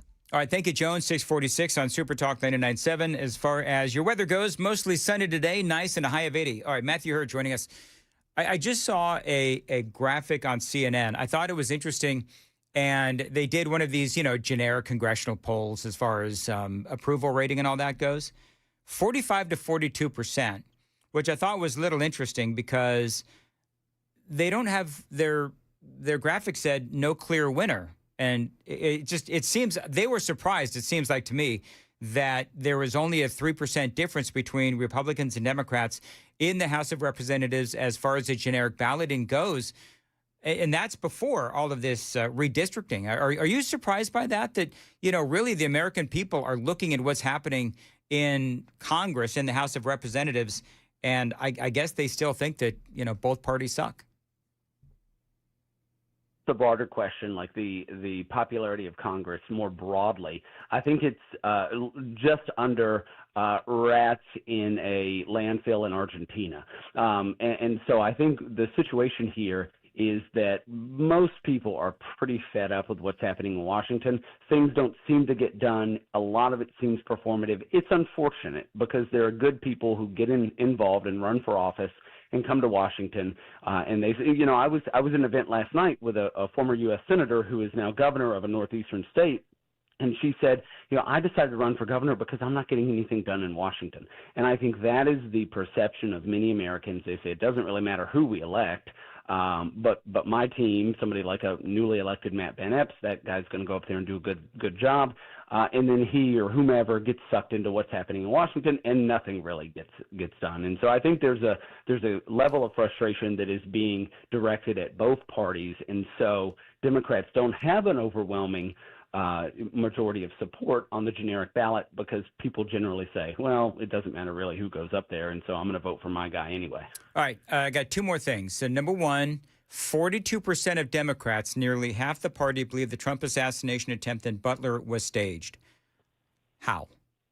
That's wild. I mean, look, I love a good conspiracy theory. It is way too late in the day for you and I to talk about this on the radio program. We need like a 2 a.m. slot. Yeah. But I think that things like this, it allows people are frustrated with Washington and they detach and pull away and say, well, nothing can be true. And then they meander down some pathway that leads to something like this. I do think that the conspiracies that sort of confirm your own political worldview are easier to accept than the ones that don't. But that is unfortunate, and it is pulling us further. It's making it harder and harder for elected representatives to go and tell people what truth is and what is right and what is wrong. This kind of thing. Well, is it a distrust of the media, politics, social media, all of the above? Like, where does this come from? All of the above. It is, yeah. I think the diminishment of our institutions based on the partisanship, and by that I mean Democrats saying nothing good can come from Republicans, Republicans saying nothing good can come from Democrats, and then the media having lied to us many times about many things. I think COVID really pulled back the curtain on a lot of that, where most Americans who tuned in every once in a while said, you know what, none of this really makes sense. And so it leaves the door open for these kinds of conversations, which I don't blame people for having, questions that they have, especially when you ask a question and the question doesn't get answered, or it doesn't get answered sufficiently in Washington or on the national media. It is bizarre. Literally in Butler, a man died. And so I don't get it, but whatever. One more. I don't know how closely you've been following the L.A. mayoral debate with Spencer Pratt, but it is incredible what's going on. So you know that on Wednesday, they're supposed to have another mayoral debate. The last mayoral debate, Spencer Pratt did really, really well, and current mayor Karen Bass got her butt kicked. Karen Bass dropped out of that debate, and now Nathia Rahman has also pulled out of the debate. The two main folks on the Democrat side have pulled out of the debate. Clearly, they understand that Spencer Pratt made them look bad in the last debate because he looked really good. 90% of the people that saw that debate deemed him the winner. So now his two main rivals have dropped out. Have you been monitoring what's going on in Los Angeles? This is crazy. Dan, this has been so fun to watch. I work at Leadership Institute full-time. We train conservatives. We've got a full-time program in California. One of my colleagues knows of Spencer Pratt. And this guy is a reality TV star, which maybe people have seen candidates who have been reality TV stars before. And I thought it was kind of funny that he jumped in. But the ads a month and a half ago were really good. His debate performance, I mean, to have both Karen Bass and the city councilwoman pull out. The guy is tested, and it's clear that he is practicing. This is a make or break moment for LA, and it could be the shot across the bow to California to unravel the left coast. I don't think that we should surrender, and by that I mean conservatives and Republicans should surrender any community. And to have somebody like Spencer Pratt, who is young and dynamic and energetic and he's very well educated on city issues, and he is sharp. And that is scaring the left, and especially in a three-way mayor's race where the two other candidates are leftists. Yep. He has an opportunity to carve out a pathway to victory there, and I am cautiously optimistic that he's going to continue doing what he's doing, creating good ads, being smart on the issues, and taking it straight to Karen and that city councilwoman. And there may be a win there. And coming up after the news at 7, I actually have, I think it's his newest ad that I'm going to play coming up here on Nashville's Morning News. Matthew Hurt, always great to have you on. I think we covered everything. Did we miss anything? Almost everything. Listeners can find me on X at MattheHurtt. All right, very good, Matthew. Always great to have you on. 6:53. Joan's got the news at 7 o'clock. Joan. Yeah, and coming up here, Dan, schools are resuming classes today, and they'll be on time, but they'll also have some extra security after those hoax bomb threats yesterday. The story at 7 on Super Talk 99.7 WTN. Hey, it's Dan Mandis. If you're having trouble sleeping, you could have sleep apnea. A lot of folks do, and you could be one of them. Snoring, restlessness, always tired, gaining weight, high blood pressure. Now, these are all interrelated, and yeah, they do result from sleep apnea. Now, the bad news and the good news. First, the bad news. Nothing really works to help sleep apnea. CPAP machines are a pain, and nobody really wants surgery. But what about red light therapy from Contours? Now, it can work by reducing the inflammation in your neck. The calming and relaxing red light therapy is going to reduce your stress and increase your sleep as well. It is non-invasive, it is safe, and it is relatively inexpensive, but most of all, it's proven to work. So check out red light technology for sleep apnea from my friends at Contours. They can help you feel rested, feel relaxed, and get more sleep. So if you've got sleep apnea and nothing seems to work, why not visit Contours in Cold Springs and see if red light therapy is right for you? They are experts in red light technology. They even have a come in and try it special for just $99. So call them at 615-236-9960. Tell them Dan Mandis told you to reach out. 615-236-9960 or online, contoursllc.com. After all, what have you got to lose but sleeplessness?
6:58, Nashville's Morning News on Super Talk 99.7 WTN. One of the super texters asked a question, Joan Jones. What is it?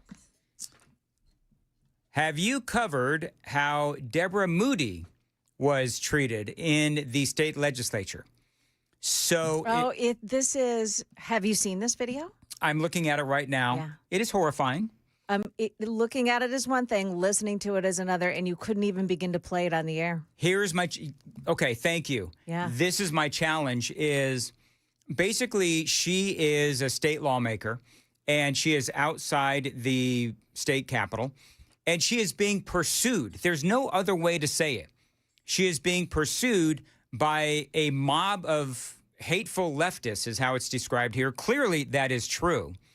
And they are pursuing her. They are screaming at her. One of the women is wearing, and I use that term loosely, one of the women is wearing a shirt that says Black Voters Matter. This, of course, is during the whole thing discussing gerrymandering and so forth. And so, you know, this poor woman, Deborah Moody, she is having to be ushered into, I guess it's the state capitol, to be protected from this mob of hate-filled leftists.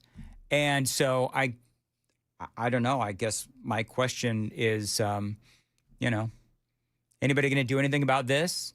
Any investigative reporters in the state of Tennessee, Phil Williams, going to cover clearly the hate that this woman, Deborah Moody, is being subjected to? They want her to fall down the steps and break her neck. She's an effing piece of, Right. It's so bad. I watched this over and over again because they got so close to her that I thought that they were going to push her over. It's horrifying. It really is horrifying. I'm going to go ahead and post this to my socials. If you want to check it out, you can. I'm going to see if I can find a little chunk, a little piece that I can somehow play on the radio. Good luck with that. Yeah. Really, it's pretty bad. Hate-filled and vile, the leftists in Middle Tennessee or wherever they may be from. It'll be on my socials here in a second at Dan Mandis Show. Got a lot more straight ahead on WTN.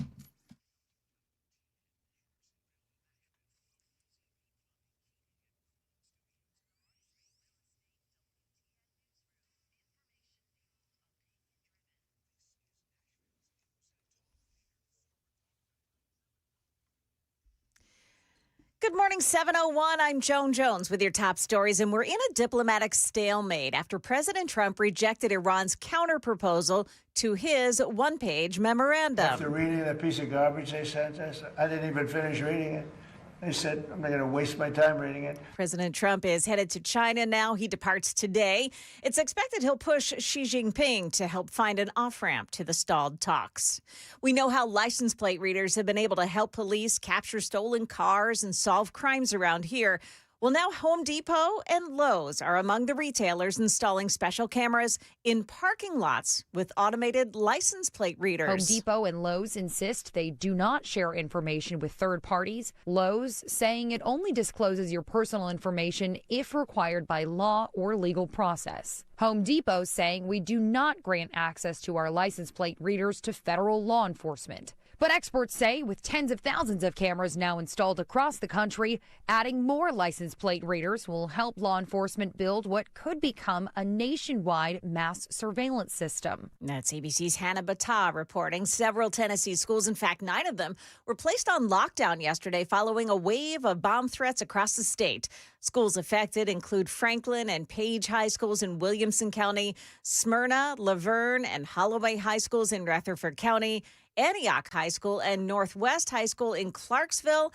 Some parents there spoke to WSMV4. It feels scary knowing our kids are in there, and I'm thankful that they have good plans in place, but it's scary. Getting texts from my daughter that she's scared and just feeling like there's nothing we can do right in this moment, but the police presence is great. We told her we were praying for the school. No devices have been found. In Tennessee, anyone caught making a false report could be charged with a felony and face prison time. And the Navy announcing that the new battleship that'll be named after President Trump will be nuclear powered. It'll allow longer travel, higher speeds, and powers advanced weapons like lasers and rail guns. President Trump announced the ship in December. It's a biggie, too, at 30 to 40,000 tons. That battleship is expected to be up to 4 times the size of a modern destroyer. Market numbers brought to you by Beacon Capital Management online at beaconcm.com. The pre-market numbers are not pretty this morning. The Dow futures are down 24, but the NASDAQ futures are down 251 points. That is the latest news. Traffic and weather next. I'm Joan Jones, WTN News.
All right, let's first deal with that overturned tractor trailer in the Monteagle area this morning. It's just north of Monteagle proper that you'll find the overturned tractor trailer on 24. Big jam up behind it as well. It looks like from Super Texters, they're telling us there's just one lane available to traffic there.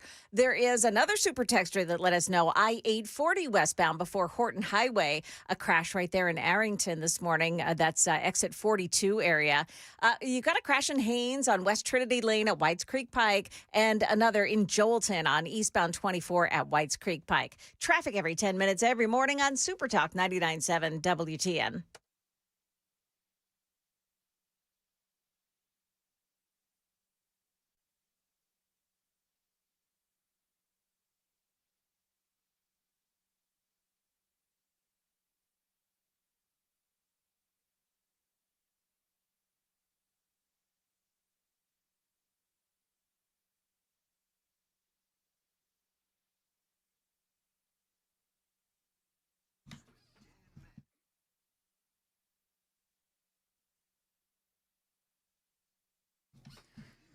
.707 Super Talk 99.7 WTN. Joan, I think I got it. Sam, I think I got it. But make sure that we are in quadruple delay. Oh, boy. I think I was able to bleep out enough of these racist, hate-filled, vile leftists who were pursuing this Deborah Moody, state representative Deborah Moody. She is outside of the Tennessee state legislature. This was, I don't know what day this was. Ben Dieter posted this on his social media. And you've got this woman. She's got to be, I don't want to, I've asked Sam to look up how old she is because I don't want to say that she's old, but I don't. She's not young. Okay, thank you, John. Yeah. So this older woman. She's 69. Okay, good. So this older woman, 69 years old, is, trying to make her way with the help of another gentleman to the state capitol. She is being hunted. She is being pursued by a group of leftists. I don't know what you want to call them, but this is vile. Listen to this. Sam, I think I got them all. There's a lot of beeps here, but I think you'll get the idea.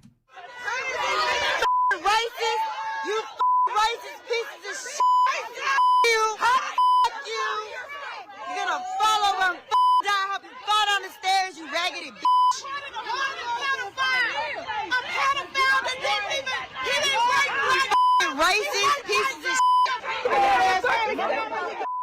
old asses can't even make it down the stairs. Raggedy mother, I hope you trip and break your ankle. You racist mother. Nice. Nice. Now, moms and dads, if you've got your kids in the car, this is where you teach them. This is how you don't act. This is little girls in the car with their parents. Listen to your parents. This is not how you act. This is how vile people act. If Mr. Mandis has to throw one of these over what you're saying. That's exactly right. And you know what? To the left, they think that this is perfectly okay. To the left, they think this is perfectly okay. Yet, you'll have Phil Williams running around talking about white supremacy. Is anybody in the media covering this? I will. And I'm sure, and in fairness, maybe somebody has, but I haven't seen this in the local. Joan, have you seen this in the local media? I have not. Have you? Anybody? And here's the deal, like on the super text line. So if you've seen this in the media, then let me know, because I don't want to sort of cast a wide net here. But I do think that it's ridiculous that we have some investigative reporters in the media, and they've been searching high and low for white hate and white supremacy. Yes. And I will say, if you have to be one of the nation's leading investigative reporter to uncover white supremacy, then it must not be that prevalent here in the state of Tennessee, if we need an investigative reporter to go find it. Well, but that was about a group in Arkansas that are looking at buying land here. Yeah. But when it comes to Representative Moody, the thing that they're not paying attention to, those very vile, angry people, she represents a portion of this congressional district that has not been heard in 20 years. Hence the redrawing of the maps. Tipton County was part of that district that had to deal with Steve Cohen. And I saw innumerable Facebook posts about how happy some of these people were that they would actually get to vote for a candidate that they would see, take office possibly for the first time in decades. Right. So I don't know who these people are. Like, does any of the reporting talk about, like, is this an outside group? Is this somebody that they were bussed in from another town? But I mean, this is horrifying. And this woman, Deborah Moody, I mean, she's just like trying to escape this mob, and they are pursuing her.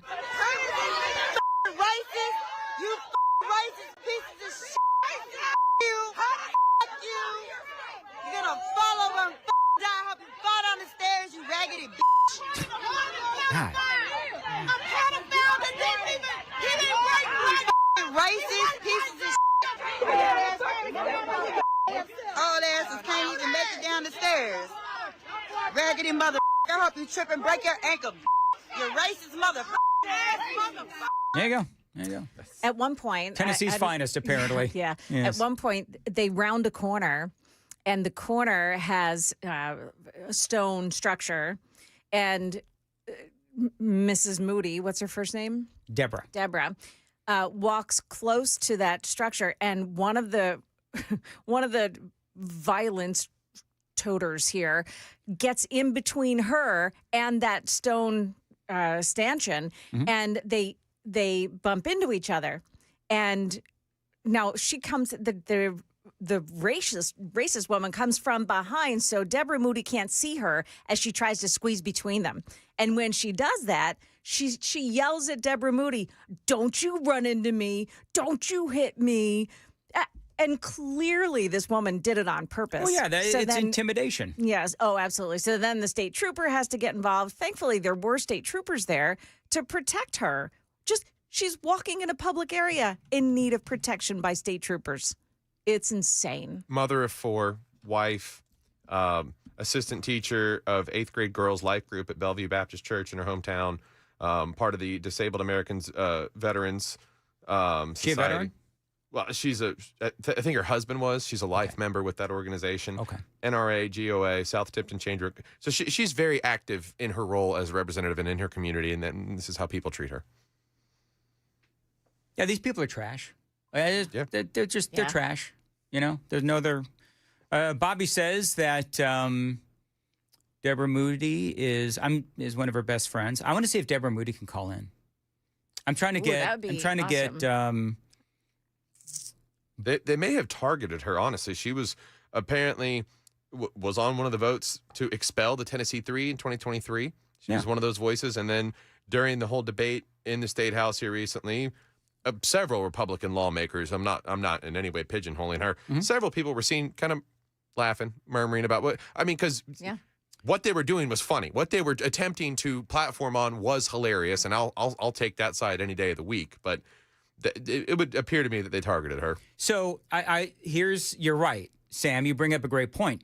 When we saw what was going on in the state legislature, and you see all that, you have to laugh because it is so absurd and ridiculous. And so I have not seen anyone saying that they saw this in the local media. Although I did get one person that said, "Nice job on all the bleeping, Dan." That was a lot of bleeping. Like that, I will say that I'm very proud of that bleeping, actually. Off air, what people didn't see is he was like so excited. He's like, I got all of them. I got them all. I was very excited. I get excited about the bleeping because see if I can actually get them all.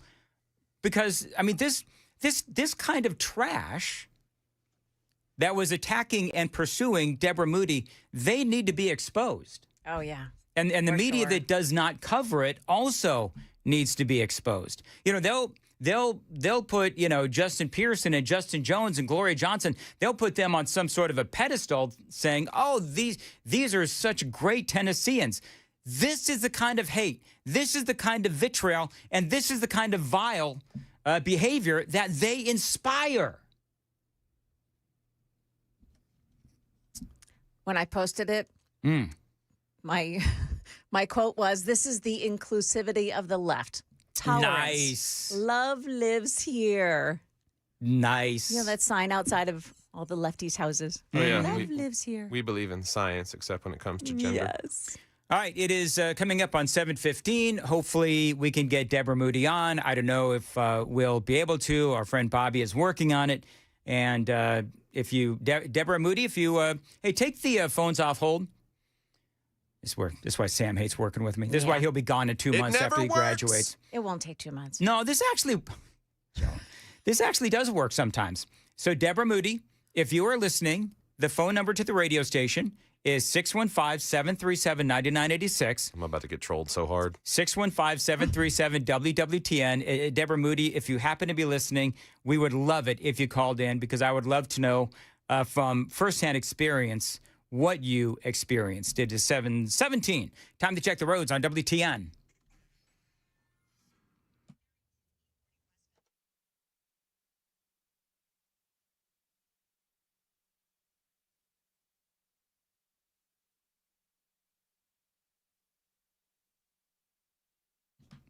As far as your weather goes, mostly sunny and nice and a high of 80 degrees. Appreciate you listening to Nashville's Morning News on Super Talk 99.7, WTN 5069. Wouldn't you love them for neighbors? No, I wouldn't. That's what the jackals do. They prey on the old and the weak. Mm-hmm. By the way, we do have one dear listener who's mad at you, Joan. Oh, no. Because you said 69 is old. And he said, I'm going to be 69 next year. I guess that means I'm old, Joan. No, I didn't say that. Somebody else said that. I think maybe it was Sam. You said, so you asked Sam how old she is. Come back to me. You asked Sam how old she is, and you said, Sam said 69, and you said this elderly lady, blah, blah, blah, blah, blah. Yeah. So I would not say that because that's how old my husband is. Oh. Shh. Yeah, but you know what? Your husband is a bad A, actually. He is. And do you know what the funny thing is? So I would be interested in, and by the way, Sam has now been forced to answer the phones, and they're ringing, and he just flipped me the bird because clearly I saw that. Clearly, Deborah Moody is not going to be calling, but everybody else in the world a bunch of randos are going to be calling. Yeah. I'm sorry, Sam. This is where Sam, he gets to earn his keep. It's what it is. Yeah. Anyway, yeah, it would be interesting to have some of these women on and say, okay, so can we talk about the issue as opposed to, you just, following a 69-year-old woman who is, doing her job and that is threatening behavior. And that is saying to this woman, I hope you fall down the stairs and break an ankle and all that other kind of stuff. I mean, unfortunately for people on that side of the aisle, this kind of behavior is appropriate. Somebody in the YouTube chat, the person's name is Truth is Free, said, I did the search on Twitter and I saw it. I'm black and so embarrassed. Yeah, there's a running narrative on social media about fatigue of certain groups of people. There's black fatigue, there's white liberal fatigue, there's all that, and it's you feel a sense of validation when you see somebody kind of cross that political boundary and go, I am embarrassed by the way my people are acting. Yeah. 2359 did not know this. Representative Deborah Moody is now officially retired because remember, this was a special election or a special session. Oh. Representative Deborah Moody is now officially retired. She is not rerunning for that seat. Let her stay retired in peace. There is no sense in making her call in. I don't make anybody do anything. And to relive all of that drama, we saw it for ourselves and know what went on. No sense in getting her husband all riled up about it. I don't know. I mean, if that was my wife, I would be livid. God bless the peace of the people in Tipton, Haywood counties.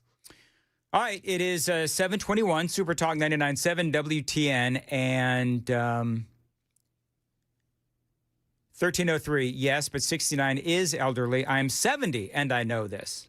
How old is old? You know what I've noticed, Joan? I think 80 is old. Okay, so, right? but here's the thing, though. Hey, Sam, how old do you think is old? 89. Oh, you think 89 is old? Yeah. So what I've noticed, the dynamic is that when you're younger, you see 20 years older than you as old. So when I was 20, I thought like 40, 45 was old. Right. When I was 40, I thought 65 was old. Now that I'm 58, it's like, 60, 78, 79 years old is old. You know what I mean? So at some point, you're going to ask me how old is old, and I'm going to say dead. Yeah, that's the ultimate old. That is the ultimate old. Ashes to ashes and dust to dust. Mm-hmm. All right, very good. Joan's got the news coming up at 7:30. Joan. Yeah, we'll take a look at what's happening at schools today after a spate. How often do you use that word? After a spate of bomb threats yesterday. Those stories coming up here at 7:30 on Super Talk 99.7 WTN.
728 Super Talk 99.7 WTN.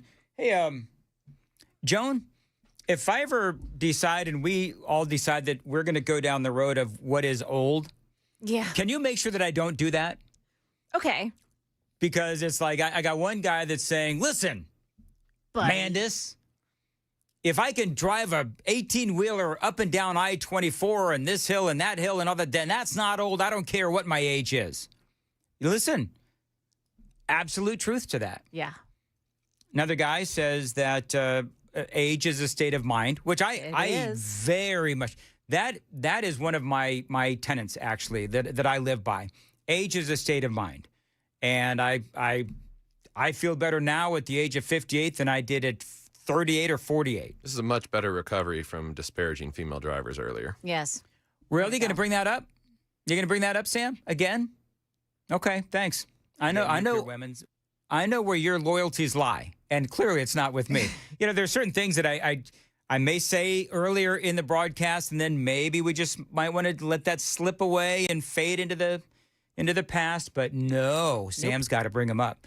So I got 2 or 3 different people, Joan. I feel like I feel kind of bad now that I've done this, but I got 3 people that are saying they're trying to, get a hold of State Representative Deborah Moody, former State Representative Deborah Moody, to talk about her.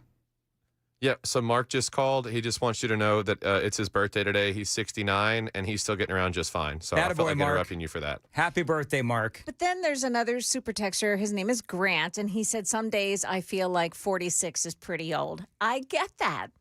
Some days you just don't feel like your age. You feel older. Some days you feel like the windshield, and some days you feel like the bug. Yeah. Yes. I think that's a song. Yes. All right, 7:30 on WTN.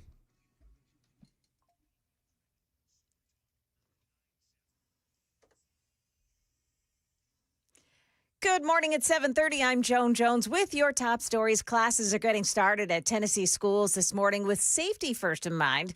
Yesterday, a handful of the schools went into lockdown after bomb threats were called in. That includes Franklin High School, Clarksville High, Northwest, Antioch, Page, Smyrna, Laverne, and Holloway High Schools. WSMV4's Jordan James was on the scene as some of those threats were coming in. A wave of emotions filled students and parents here at Franklin High School after threats were made. No kids are leaving the school at this point. Franklin High School placed under lockdown. They made us go to the back of the auditorium. After a bomb threat issued affecting students like Destiny Grayson. Like a lot of anxiety and very anxious. There was not a lot of communication happening. Kind of like just text my mom, tell my mom to come get me. Dozens of parents gathering outside while law enforcement search for explosives. It feels scary knowing our kids are in there, and I'm thankful that they have good plans in place. And there were no changes to start times for today.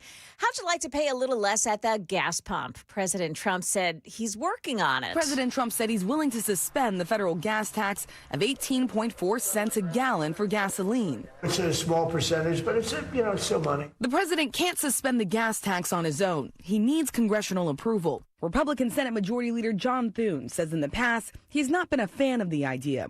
But if President Trump wants to make an argument, I'm sure everybody will give him a chance and hear him out. That's ABC's Rachel Scott. That is the latest news, traffic, and weather next. I'm Joan Jones, WTN News.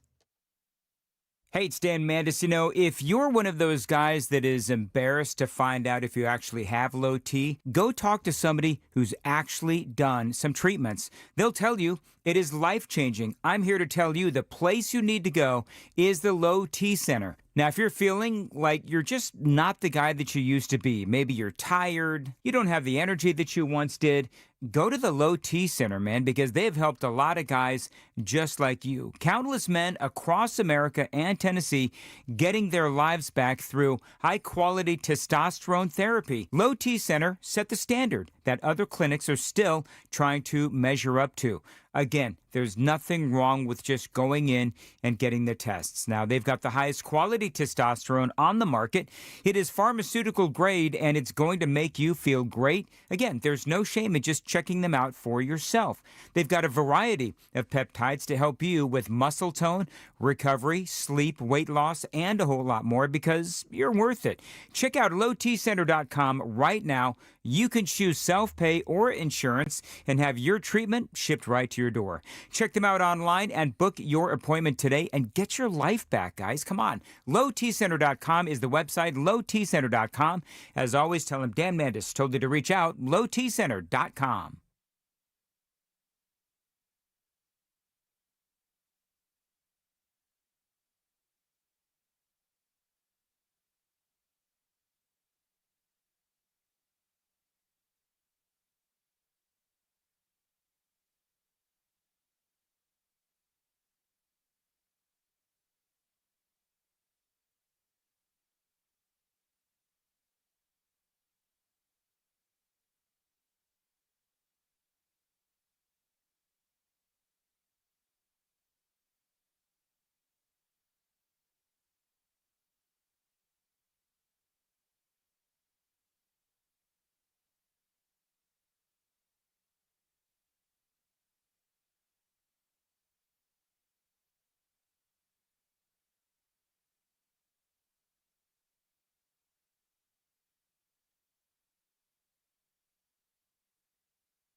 In Arrington, it's a crash on I-840 this morning, the westbound lanes before Horton Highway, exit 42. Watch it. Also in Midtown area, Charlotte Avenue at 16th Avenue North, there's the scene of a crash. It's another one in Antioch on 24, the westbound lanes before Hickory Hollow Parkway. Also in Whites Creek on Briley Parkway, eastbound at Brick Church Pike. Looks like the delays are extending this morning on 24 westbound in the Mont Eagle area where there is an overturned tractor trailer in the right lane. Looks like you may have the left lane available to traffic. Traffic every 10 minutes every morning on Super Talk 99.7 WTN.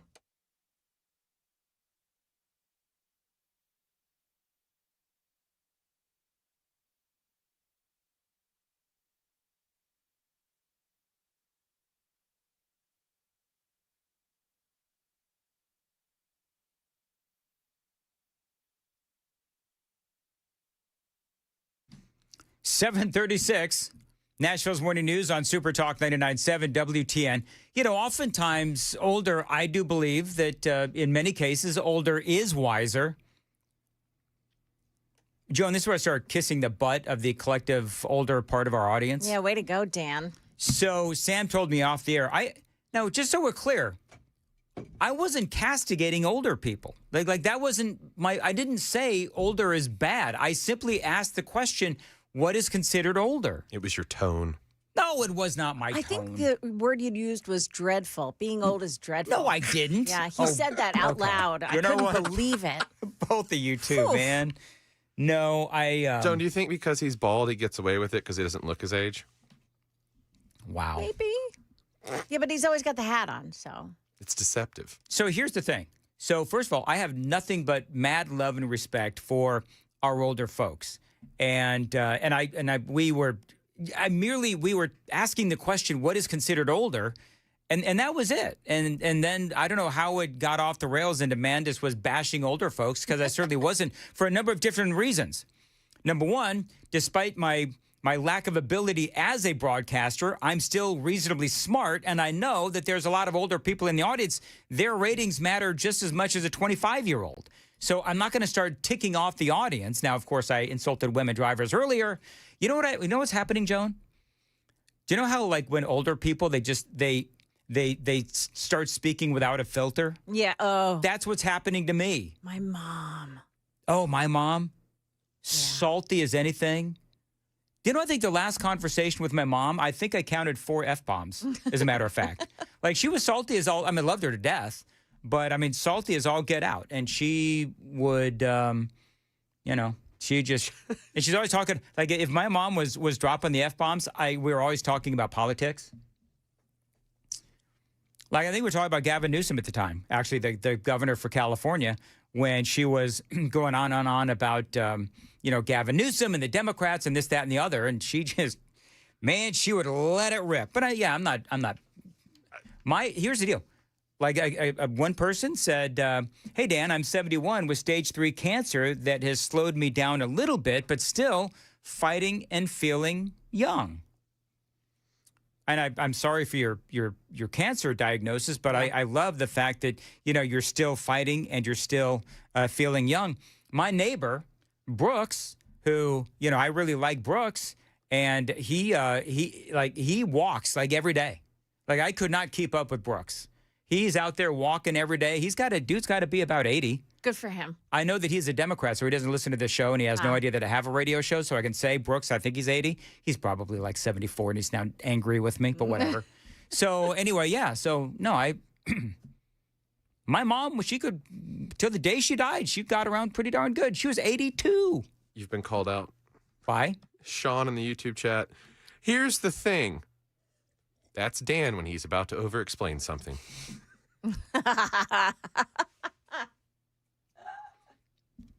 I love this. Guy says, you're old when you start wearing scally caps or scully caps. There you go. To be fair, didn't Jay Harper kind of turn you on to them? It wasn't Jay Harper. It was... Well, as far as buying more of them. Yes. He emboldened you to feel proud in your... Yeah.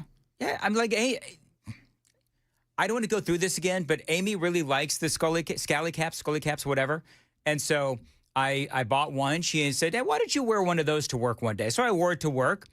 And I got a lot of attention, both positive and negative, but I decided that I liked them. And then I spent far too much money on them. And now I'm still wearing those, and I'm still wearing the typical ball caps, whatever. But yeah, people did say that the scally caps, they aged me like 20 years. But that's okay. You know why? Because I have nothing but mad love and respect for our elderly. I mean, look how much I like Joan. Oh. Dan! That was sexist and ageist. Two birds, one stone. And you kind of flirted with xenophobia earlier with the whole Chinese thing. I can tell by the way you delivered that you've been thinking about saying it for about an hour.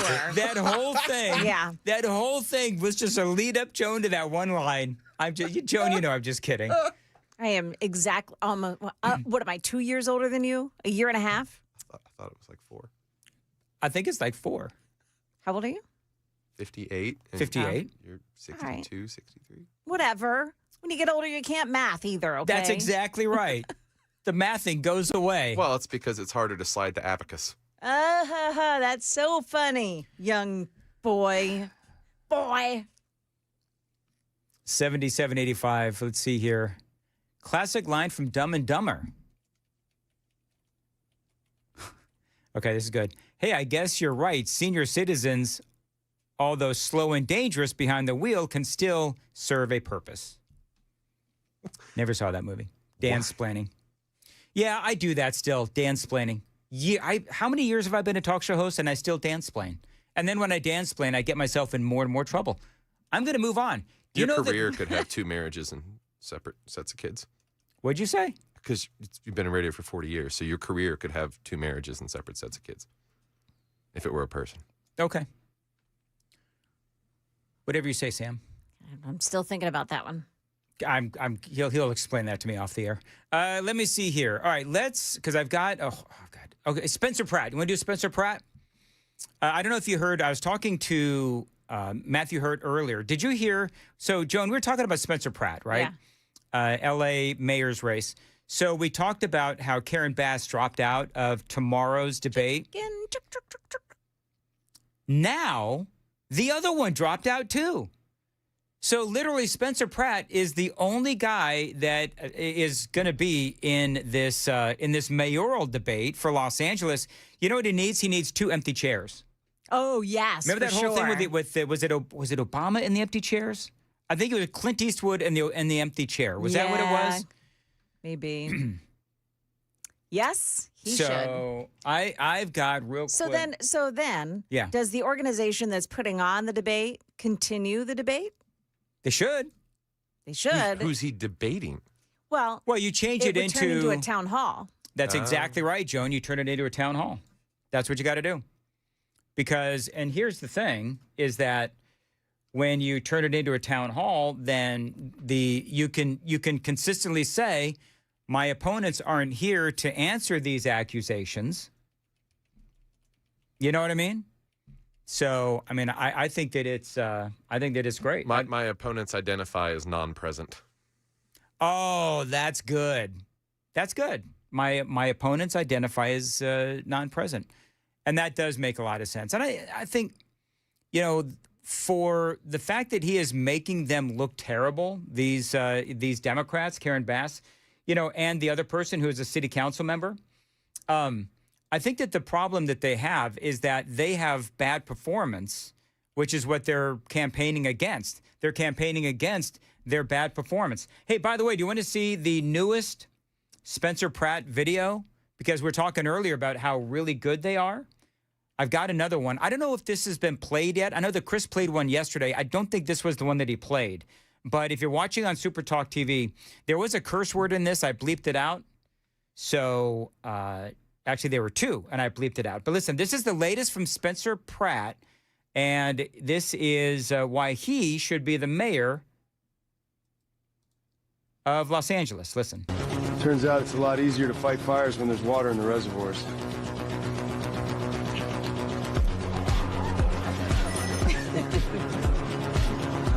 We're even allowed to arrest criminals now, with handcuffs and everything. I love that. It's a cop, and he's got his arms folded, and he's smiling from ear to ear. Yeah, we can now arrest criminals with handcuffs and everything. This is, by the way, a Los Angeles under the guidance of Spencer Pratt. I don't have to wonder anymore whether I just stepped in human or dog. That's nice.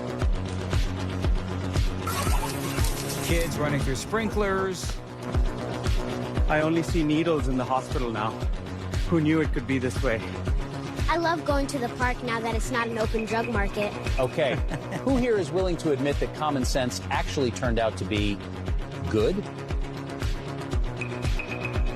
I feel safe walking her. She's definitely having a Pratt summer. Who's having a Pratt summer?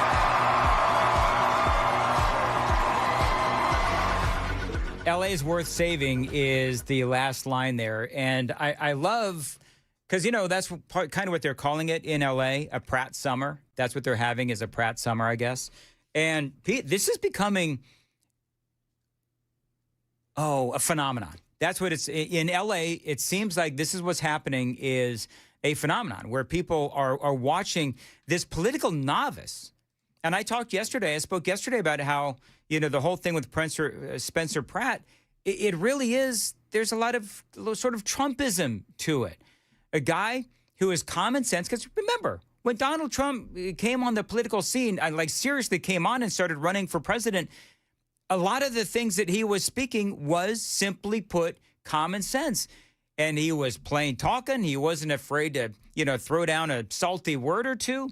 And Donald Trump and Spencer Pratt, both of them, I'm noticing a lot of commonalities in Donald Trump's quest for the presidency the first time, and Spencer Pratt looking to be the mayor for the city of Los Angeles. And so I cannot wait to see how this whole thing plays out. 7:45, time to check the roads on Super Talk 99.7.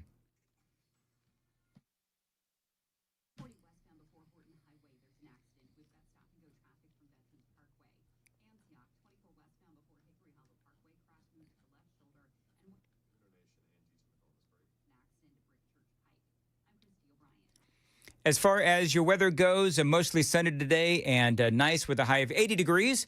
Appreciate you listening to Super Talk 99.7 WTN. Let's get some Iran stuff in here just real quickly. Donald Trump is saying that the ceasefire is hanging by a thread, and he was asked about this yesterday. I'm going to play some of this audio. But bottom line is that we still have the Strait of Hormuz. It is closed. I don't know what the average price of gas is right now, but I don't feel like we have an actual ceasefire. It feels like we're being given, I'm going to say this as a Trump supporter, but I feel like we're getting a little bit of lip service from the president on Iran because we're firing back and forth. Iran is firing at us. We're firing at Iran. The president was asked yesterday, and it's something that I've been covering for quite some time, just real quickly. Remember that we were giving a bunch of weapons to the Kurds, and we were, it was our idea to give weapons to the Kurds, and then the Kurds were going to take on the Islamic Revolutionary Guard. And I openly asked this question. You can hand a bunch of guns over to the Kurds, but how do we know that they know, number one, how to use the guns? Are they trained to use the guns? And the Islamic Revolutionary Guard, they are a pretty fierce bunch. But it turns out we did indeed give the Kurds those guns, and they kept them. No weapons. They have no guns. We thought the Kurds were going to give us weapons, but the Kurds disappointed us. The Kurds take. They have a great reputation in Congress. Congress says, oh, they fight so hard. No, they fight hard when they get paid. So I'm very disappointed in the Kurds, but they were given. I said it wasn't going to work, by the way. I just have to say it. I disagreed with what they did. They gave it. I said, they'll never get there. And I was right. I like to be right. In this case, too bad. But we sent some guns with ammunition, and they were supposed to be delivered, but they kept it. I said, they're going to keep it. But what do I know? I've only been doing this a short period of time. What do I know? Go ahead. All right, so that is Donald Trump. And as far as the latest on Iran, I don't really have much on it today. Yeah, we're in a stalemate. So Iran sent over this response to President Trump. They said they want reparations, and on and on, Right. never mentioning their nuclear program at all. And President Trump says that's a non-starter. He calls the ceasefire on life support. Yep. I think he called I believe that the president called Iran's response to what they were asking for as garbage. Yes. And so, it's just going back and forth is what is happening. So I don't. The Wall Street Journal says that Iran keeps saying that they've won the war already, and that. Wait, say that one more time. Iran keeps saying that they've already won the war. Oh, have they now? Yeah. With their oil infrastructure literally crumbling. But here's the thing. And so a top Iranian official on Monday, this is from the Wall Street Journal, warned the U.S. against any escalation, saying, quote, our armed forces are ready to deliver a well-deserved response to any aggression. It's laughable. Yeah. It's laughable that they keep finding ways to make themselves look stupid. Yeah, but remember, the only thing that Iran's Revolutionary Guard has to the Islamic Revolutionary Guard, the only thing they have to do is survive. Yes. That's the thing. Yes. The only thing Iran has to do is survive. And so this is one of those things where how do you we've been talking about this since this whole thing began. How do you define success? Yeah. Because the president right now, if he wanted to, he could theoretically claim success. I wouldn't buy it because as long as the Islamic Revolutionary Guard is there and as long as Iran has the ability to manufacture nuclear weapons, enrich uranium, as long as they have their already enriched uranium buried in the ground wherever it is, then we did not do what we set out to do. Now, in no way am I saying that Iran has won, but what I am saying is that we still have some work to do. Would you call it a victory if another country killed 50 to 70 senior officials and commander of your military and intelligence agencies? And that is good. But the problem is that Well, but there's if you're so Iran, many of them. Like I'm saying, if you're Iran, or we won, Right. really? Oh, yeah. You're down 50 to 70 senior officials. Yeah, well, okay. I mean, let's go. Okay, I mean, if you want to go down that road, you're right. That's a great way to look at it, Sam. So 50 to 70 of your senior officials, your president basically had his face blown off and his leg blown off.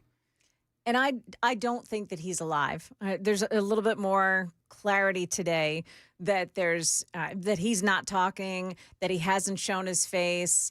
Yeah. It's becoming more evident that he's really not alive, and they've just been doing a weekend at Bernie's with him. Oh, gosh. Might be a little easier when you just got one leg. True. Body won't be as heavy. Yeah. Right? Sure. Right. Anyway. Might be harder to puppeteer him around the shack. All right. Anyway. A lot of their oil infrastructure is degrading as we speak. They have no place to put all of that oil, which is leading to the degrading infrastructure. We have bombed a lot of their infrastructure within Tehran, et cetera, et cetera, et cetera. So clearly, no. Iran can sit here and claim that they won the war. Clearly, they haven't. However, it is true that all the Islamic Revolutionary Guard has to do is survive, and they can claim victory. So there is still work to be done yet. 7:53 on Nashville's Morning News on Super Talk 99.7. Joan's got the news coming up at 8 o'clock. Joan. Yeah, coming up here, the guy who opened fire with a machine gun on a Massachusetts street. He is in the hospital recovering from some gun wounds himself. We've got his story coming up here in the news at 8 on Super Talk 99.7 WTN. Thank you, Joan. At 7:54, Dan Mandis here for Window Nation. Now, May's weather, it's pretty nice. But those hot summer days, they are going to be here soon. So you can expect some high utility bills from your AC running constantly. But here's the thing. Window Nation can help you with energy efficient brand new windows, again, from Window Nation. Now, right now, they're in the middle of their buy 4 windows, get 4 windows free sale. That is going on right now. You could replace all the windows in your home and get half of them for free. Plus, you could get 0 down payment options and no payments or interest for 2 years. Now, there's a reason why Window Nation has an A-plus rating from the Better Business Bureau. They also, by the way, have a 96% customer satisfaction rating and over 45,000 five-star reviews. You folks know that I've got 4 Window Nation windows in my home. One of the best things that I ever did as far as an upgrade goes. And don't forget, they're in the middle of their buy 4 windows, get 4 windows free sale. It is going on right now. Replace all the windows in your home and get half of those windows for free. You could also get 0 money down and no payments or interest for 2 years. Tell them Dan Mandis told you to reach out when you go to windownation.com. Windownation.com. One more time, windownation.com.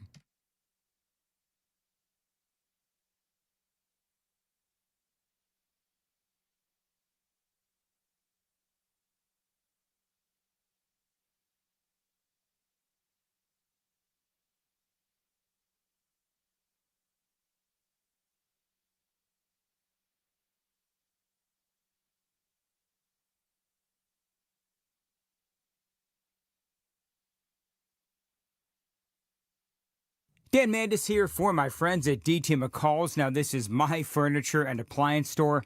AJ and all the folks are so great to work with, and right now they want to help you upgrade your dryer and elevate your laundry. That's right, they've got a great deal going on right now on appliances. So if you're even thinking about getting new appliances, check out my friends at DT McCall's online or in store.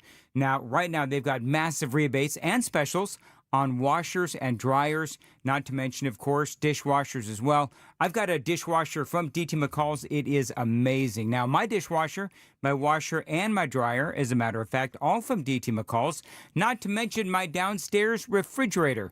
DT McCall's is a great place to shop, a great place to save money, and get terrific appliances as well. Now, I was a customer long before I was an endorser. They've got as many of their items made right here in the volunteer state as possible. And yes, they do support WTN, so you should give them a shot at your business. DT McCall's, 5 locations across Middle Tennessee, Carthage, Cookeville, Lebanon, Lafayette, and Franklin, always online. Tell them Dan Mandis told you to reach out, dtmccalls.com.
7:58, Super Talk 99.7 WTN. WTN Nation, Joan, is coming out and defending you against my withering attack from earlier. You mean your ageism attack? 2253 says, well, Dan, looking at the Facebook page, Joan looks like she's 40 and you look like you're 78. Wow. So, gently, Joan has taken care of herself and you clearly have not. It's all that time on the golf course. Yes. Another one says, Joan might be old, but she's still beautiful. Aw, that's really sweet. 3046 just looked up a picture of Joan Jones smoke show. Clip it. Anyway, so the Joan can you guys start insulting me so that people come out and like defend me and say nice things about me? Can somebody do that? I think you'd just be asking for a dump truck to back up and really? continuously dump on you. Wow. Yeah, that's the way it works on Nashville's Morning News. And It's with love that everyone does it, though, Dan. sure, I can With love. I can feel that love. Anyway, It is 7:59 coming up on 8 o'clock. Super text line is open, 615-737-9986, 615-737-WWTN. Got a lot more straight ahead.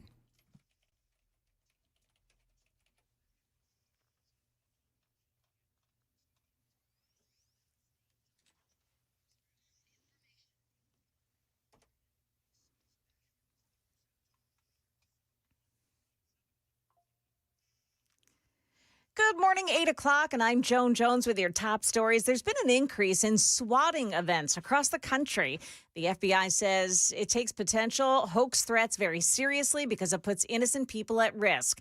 With that in mind, the FBI and the Department of Homeland Security are investigating after bomb threats were called into several schools in the Nashville area yesterday. The student spoke with Channel 4. Kind of like unfortunate and messed up because someone decided to wake up on a Monday morning and mess with kids' day at school. It's kind of not fair to us because we're just here trying to get our educations and learn.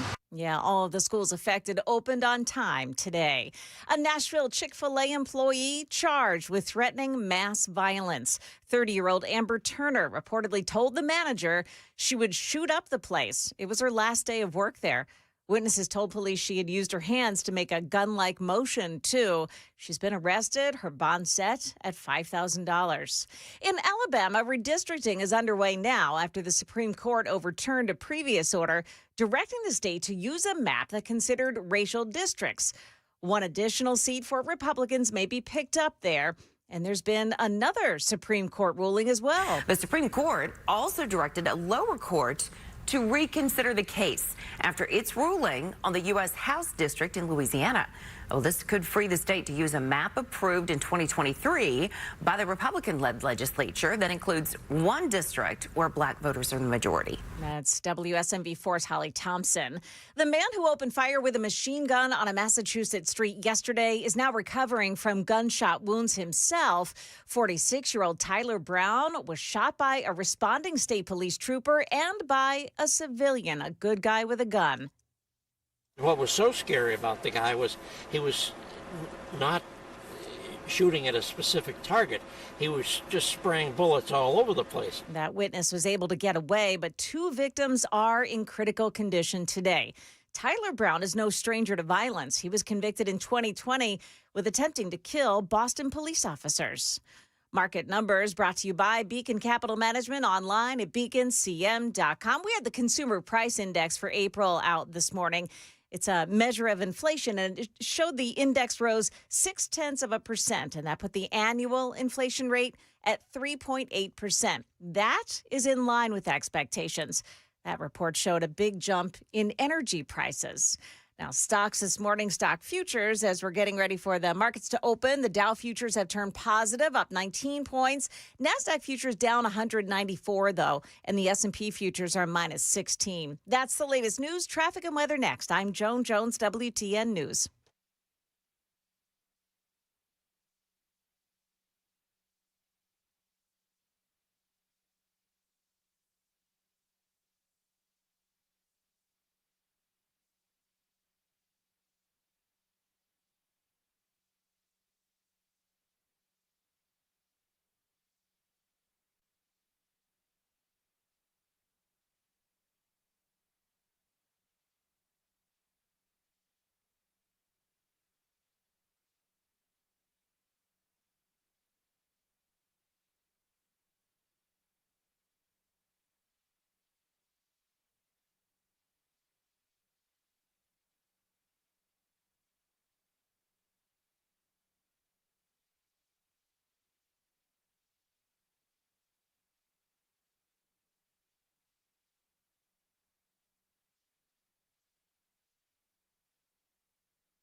All right, they've got that crash in Arrington still there, 840 eastbound before Horton Highway. The crash is in the left lane, which is blocked off. 24 westbound in Laurel Hill. It's a crash this morning at Bell Road. Got a crash in Midtown on Charlotte Avenue at 16th Avenue North. Also one in Glen Cliff on Thompson Lane at South Lake Drive. Also in Riverfront, First Avenue North at Church Street. And checking on those delays on 24 in Monteagle this morning, still there. It's an overturned tractor trailer just north of Monteagle proper. You've got that tractor trailer apparently in the right lane. The left lane can get around it. Traffic every 10 minutes every morning on Super Talk 99.7 WTN.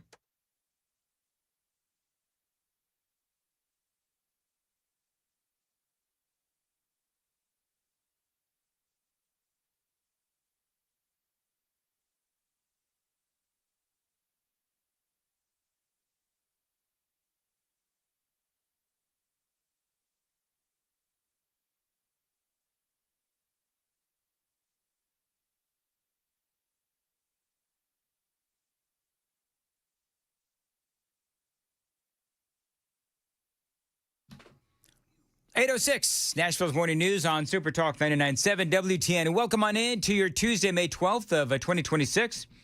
Hope you're doing well, and we've got a lot of news to cover so far. It's been a pretty good show with a lot of topics on the table. Redistricting, there's still a lot going on. We did a bit of a surface look at what is going on with redistricting.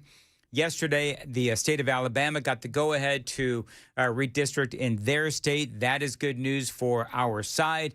Today, Missouri Supreme Court will take on that state's redistricting efforts as well. One additional seat is up for grabs there. In South Carolina, they're considering redrawing that state's only Democrat-held seat. Right now, of course, you have James Clyburn in that seat. Louisiana continues its efforts as well. We all know what happened here in Tennessee. Did you hear what AOC said about the state of Tennessee? Her ignorance is common amongst people who don't really know what's going on. When you are seeing states like Tennessee want to wipe out every black representative on the map in these states, we have an obligation as Americans to stand with black Americans and communities whose representation is being disenfranchised. So again, not to belabor the point, but obviously Steve Cohen is the representative right now for the state, for the city of Memphis, and he is an old white rich dude. But obviously, you know, she doesn't know that the 9th is currently represented by Cohen. It is what it is. Yesterday, we had a state senator, Brent Taylor, of course, who is now running against Cohen and Justin Pearson. There is, oh, you know what? I forget his darn name now. Joan, help me. Yesterday, Todd Warner. Is it Todd Warner? Todd Warner has announced that he is also running for the 9th. There you go. Somebody fact check me on that. I think it's Todd Warner. So maybe we can get Todd on to talk about his candidacy if he'd like to come on. But there might be another one, maybe another two, who knows? Yes, State Rep Todd Warner. State Representative Todd Warner. Of Chapel Hill. He's the one that we were joking the other day about how he was wearing the Trump cape. Oh, that's the guy. Remember, yes. remember when we had... the flag. It was a flag over his back. Yeah, he was wearing a Trump flag walking around the state legislature as things are, you know, out of control in the state house, and Warner's, you know, walking around fanning the flames, and Scott Sapicki had to step in and say to a Democrat, it's okay, just chill. I mean, on the overall scheme of things, with what Warner was doing with the flag around his shoulders, as opposed to what the Democrats were doing, I'll take Warner's, act of whatever you want to call that, over the Democrats any day of the week. But whatever. But, you know, the Democrats, I think, and I keep saying this because I think it's true, would have more credibility if they would just admit that their side does this as well. Remember when the news broke from the Virginia referendum passed and they were going to flip all those seats? Republicans, many, and I know that I did, admitted that both sides do it, both sides gerrymander. But the Democrats, they keep, and I keep using this phrase because I think that it works, victim signaling. You know, you've heard of virtue signaling. Well, I think that the Democrats are victim signaling, portraying themselves as a victim when in reality, they're really not. But we know that the Democrats, they love to be victims.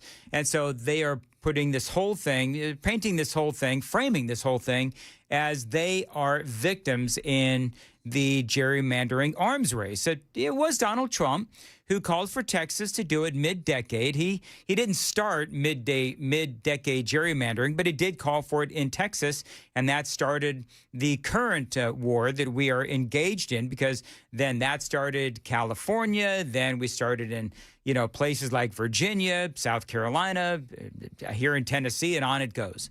But the Democrats, they won't admit that they are a big part of this and have been for literally decades. They've been doing it for years. Here is Hakeem Jeffries talking his usual smack. In a period of time, we do have these structural problems that need to be addressed.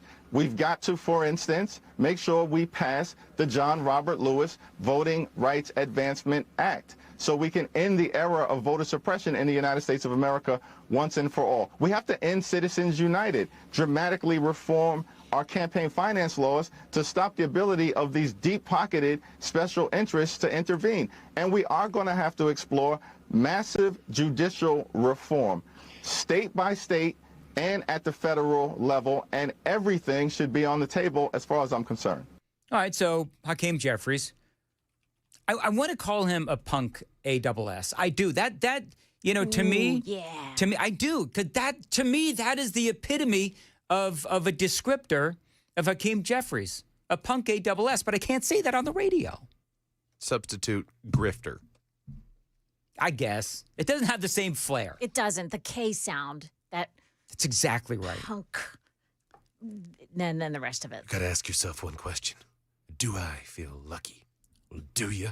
So he talks about the John Roberts Voting Act. Now, of course, that is where Democrats want to ban all forms of legal ID at the national level for voting, among many other things. That would basically make it really easy to cheat. I mean, that's what they want, right? We know that that's what they want. They want ballot dumps. They want no signatures. They want no deadlines, massive, again, mail-in ballots, no ID, et cetera. As far as Citizens United goes, old Hakeem Jeffries, of course, intimating that only conservative groups are spending big-time money in politics. We can talk about Priorities USA, Action, hundreds of millions of dollars on Obama and Hillary and Biden. We can talk about Future Forward USA, hundreds of millions of dollars in spending on Democrats. So again, Hakeem Jeffries trying to make it seem like the Democrats are victims in all of this super PAC spending. It's not the case. Democrats definitely do their fair share of PAC spending. It's not just Republicans. There's actually a lot of these super PACs that spend a heck of a lot more than Republicans. You also heard him talking about Hakeem Jeffries, talking about judicial reform. Like they want to now randomly lower the retirement age of the Virginia Supreme Court to force them out and put in their own judges so that the new judges will approve their gerrymandering, which is obviously crazy. We've been talking about that off and on the last couple of days. Now, the good news is that Matthew Hurt was on with us. He's out there in Virginia. And he says the chances of that actually happening are slim to none. Now, we have this moment where on CNN, where Democrat activist Bakari Sellers calls Mr. Wonderful, Kevin O'Leary, the D word. Is that there are people in this country who fought, died, and bled for the right to vote. Don't be a just understand. Okay. Bakari, just understand. I'm pointing something out to you. The Constitution is being upheld. Do you have a problem with that? Do you have a problem with the Constitution of the United States of America? So Bakari Sellers, calls Kevin O'Leary a Richard. I'm sorry to people who are named Richard. But here's the deal, and maybe we can unpack this, but I would say to Bakari Sellers, elections have consequences. So this goes right back to the failures of his party. I mean, let's work backwards and unpeel this. The Supreme Court voted to bring the Voting Rights Act back to its original intent of not allowing racial gerrymandering, the Supreme Court in its current form, influenced by Donald Trump. He's got 3 appointments on the court: Gorsuch, Kavanaugh, and Amy Coney Barrett. He was elected by the people of America in 2016 because their candidate, Hillary, lost. That is your party, Bakari. The Democrats. So, if you want to go granular, blame Ruth Bader Ginsburg for not retiring and not allowing Obama to put in another liberal judge on the Supreme Court. Don't blame Republicans for your party's mistakes, Bakari Sellers. And the dude just sounds like a sore loser. Finally, Scott Jennings sets the record straight. I've got that great audio for you coming up next, 8:15. Time to check the roads on WTN.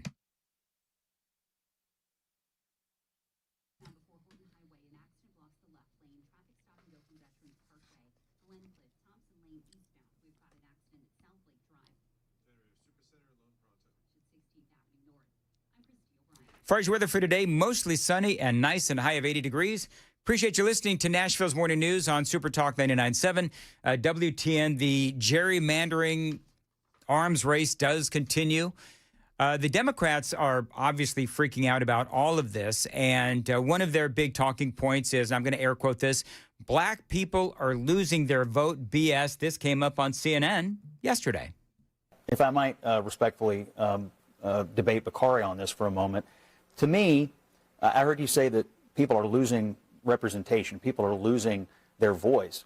No voter has lost their voice at all. No one's been disenfranchised. Every voter in America before these court rulings could go cast a ballot this November, and every voter in America, white, black, or otherwise, can go cast a ballot right now. The lines may be changing, but every voter still has the same amount of voting power, one vote, that they had. It's just that this Supreme Court said your race doesn't necessarily have to dictate your political identity. The fact that you're an American citizen and your franchise gives you one vote, that is your political identity. And it is incumbent upon both parties, Republicans and Democrats, to run people who speak not to just one constituency, but all American interests. To me, that's how the November election should be run.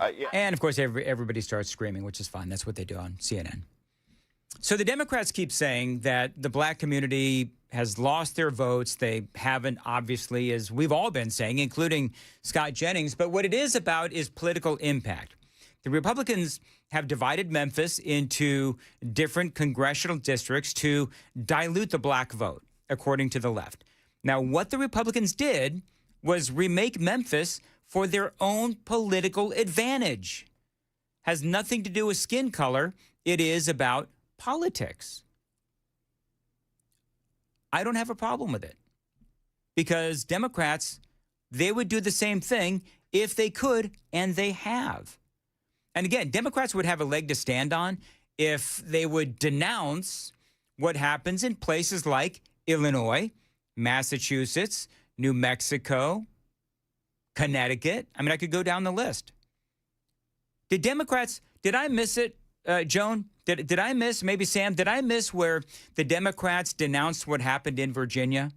Did I miss where the Democrats denounced what is going on right now in Massachusetts, where they literally have no Republicans in the House of Representatives? Did I miss that? I don't think so. No, I didn't. Mm-mm. Okay, I just want to make sure. Don't gloss over with Virginia. They didn't even denounce an attorney general candidate for fantasizing about killing his opponent. Oh, we went through all of that, boy. We sure did. So, you have all of these states with millions of Republicans, but little or no representation in the House of Representatives.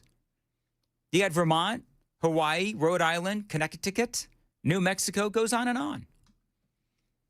So if the Democrats, if Bakari Sellers and Justin Pearson and AOC and Gloria Johnson and Justin Jones and all of these people would just at least admit to their hypocrisy, I might be interested. But they won't. So I'm not. It is 8:20, Super Talk 99.7 WTN. Joan's got the news coming up at 8:30. Joan. Yeah, coming up here, we'll take a look at stocks after there was a report on some inflation this morning that sent stocks down a little bit. We've got that story for you. Also, Amazon rolling out a new ultra fast delivery. Wait till you hear how quickly you'll be able to get your orders soon. It's coming up here at 8:30 on Super Talk 99.7 WTN.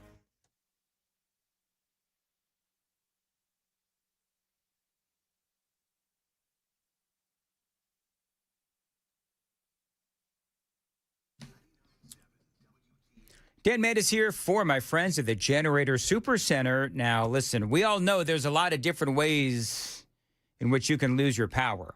Ice and storms and snow and tornadoes, but there's one surefire way to get that power back on. That is a backup generator from my friends at the Generator Super Center.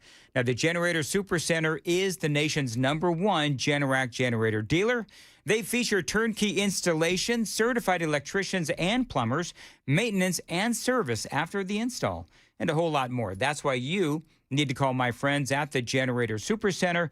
Let me tell you basically how it works. The power goes out in your neighborhood. The power in your home is going to turn right back on thanks to your backup generator. So if you're one of the many families talking about a backup generator, talk to the pros at the Generator Super Center. Again, the power goes out in your neighborhood.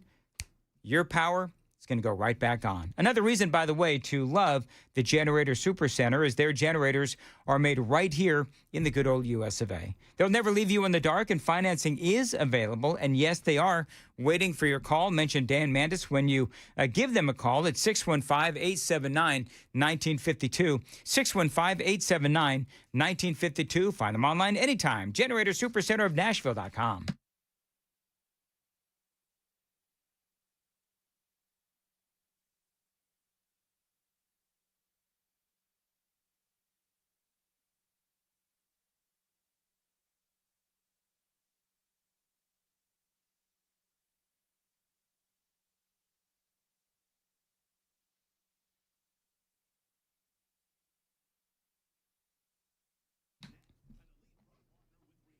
Dan Mandis here for my friends at Loan Pronto. They should be your friends as well because they can save you a lot of money. So, you know, the credit card interest rates, they're now over 29%. And most people are only paying the minimum payment, so they're getting nowhere in trying to pay off that balance. Now, here's what a lot of homeowners simply don't realize. Using the equity in your home, you can easily access hundreds of thousands of dollars in cash so that you can pay off those high interest loans.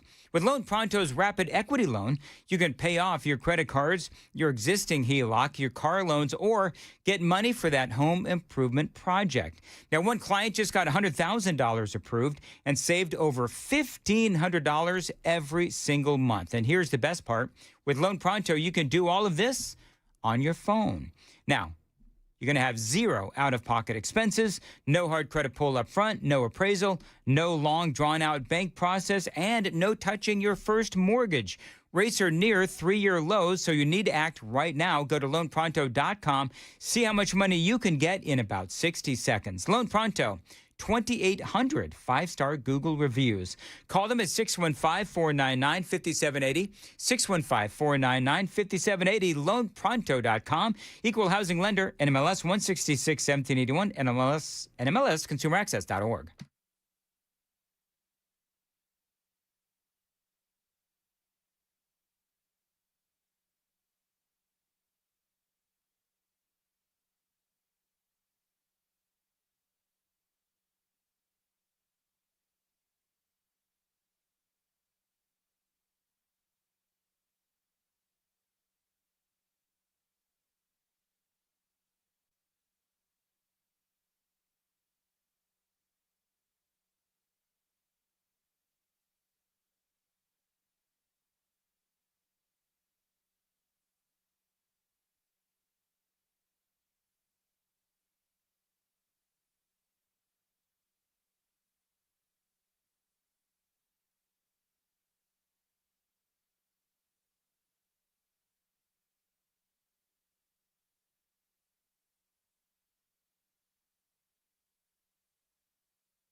825 Super Talk 99.7 WTN. Super text line is open.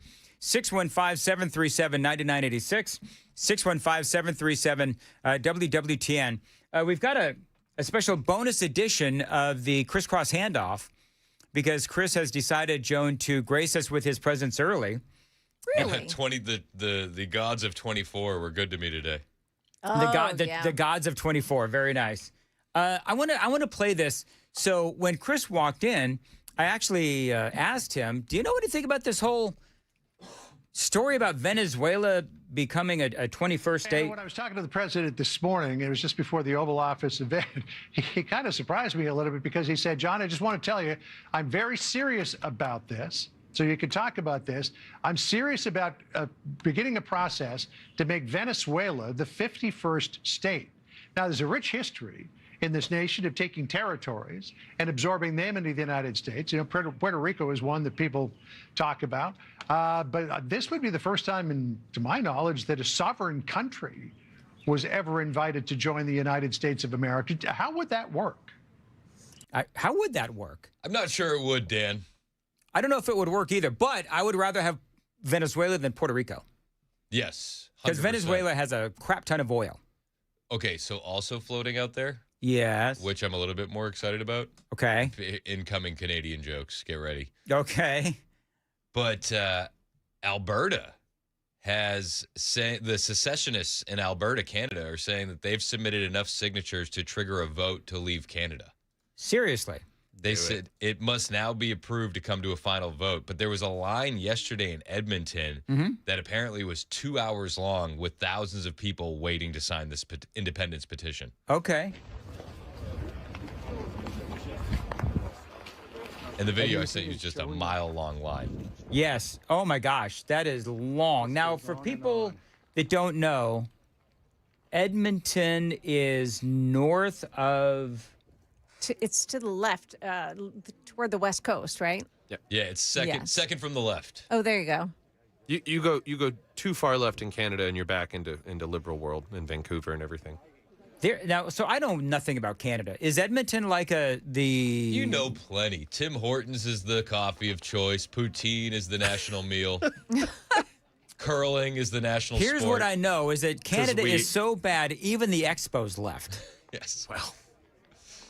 But Rush is from Canada, so there is that. So, yeah, I mean... What did you say? What?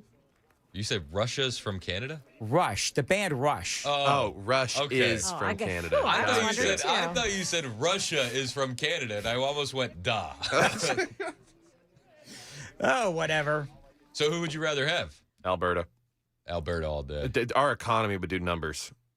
So they've got oil, they've got beef. But by the numbers, Venezuela has a bigger GDP, 28 million, and more oil reserves.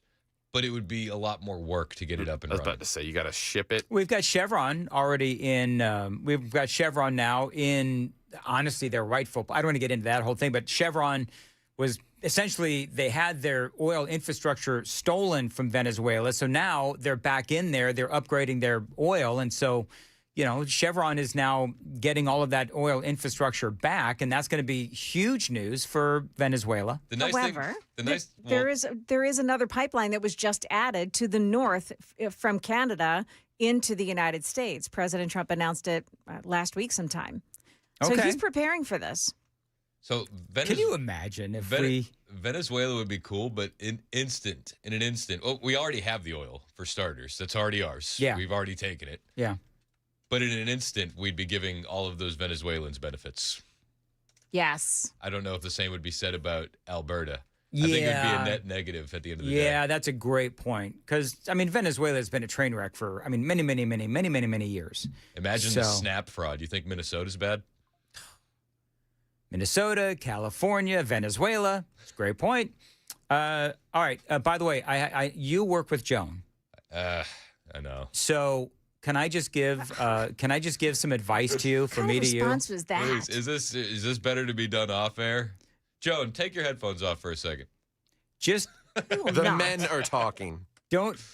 Okay, that was Sam. Don't ever mention Joan's age. Why would I do that?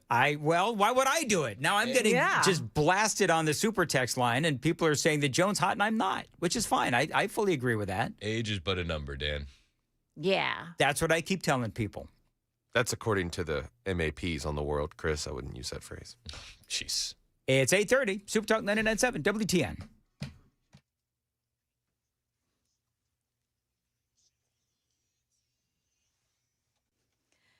Good morning. It is now 8:31. I'm Joan Jones, the old one, and I've got your top stories here. The ACLU filing a federal lawsuit on behalf of 3 Memphis voters over those newly redrawn congressional maps. They're asking a judge to block the map from taking effect before the August primary election, claiming the process for drawing and enacting those maps was unprecedented and suspect.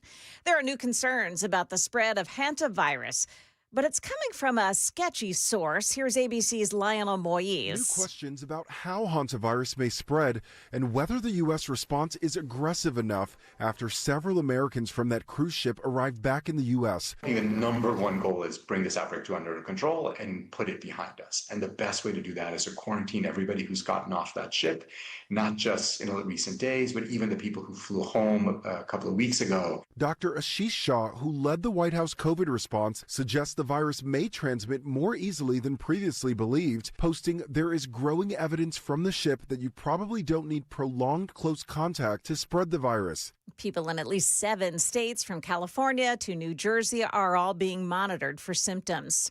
Amazon is rolling out ultra-fast deliveries called Amazon Now, and a delivery on Amazon Now will land on your doorstep within 30 minutes. The service is beginning today in Austin, Texas, Denver, Minneapolis, Seattle, Philadelphia, Dallas, and Atlanta.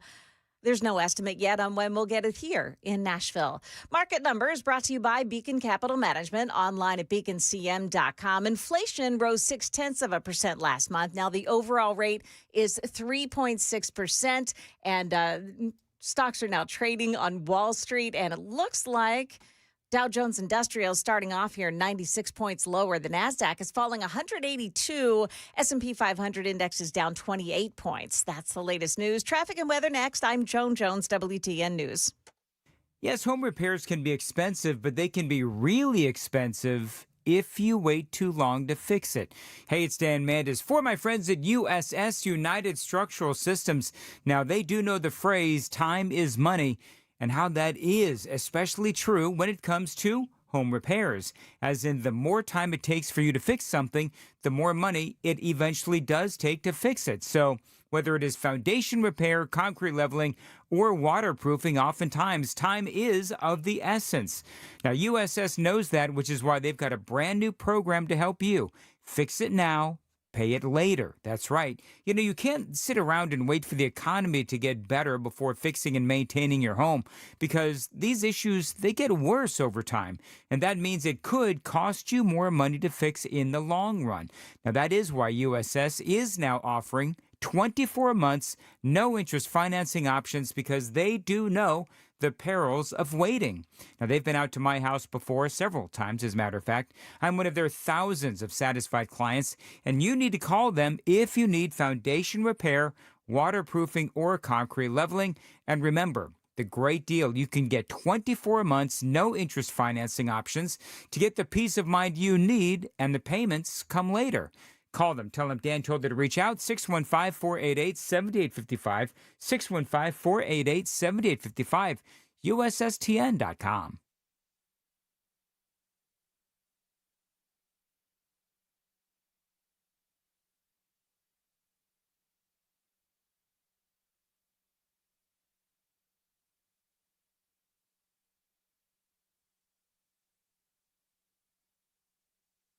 Mandis here for my friends at Busy Bee Plumbing, Heating, and Cooling. This is my HVAC company. They should be yours as well. Every month, they've got a laundry list of ways to save you money. So, are you ready for May? Here's what they've got. Right now, you can take advantage of special financing on new HVAC systems with up to 12 months, no payment, and no interest. That is huge. No prepayment penalty either. And approvals, well, they're going to vary by credit. Now, here's the sweet deal. You get a free Yeti Tundra 45 cooler when you install a 17 SEER or higher high-efficiency HVAC unit. If you want healthier air, the Healthy Hive Exclusive gives you an electronic air cleaner and whole home UV system.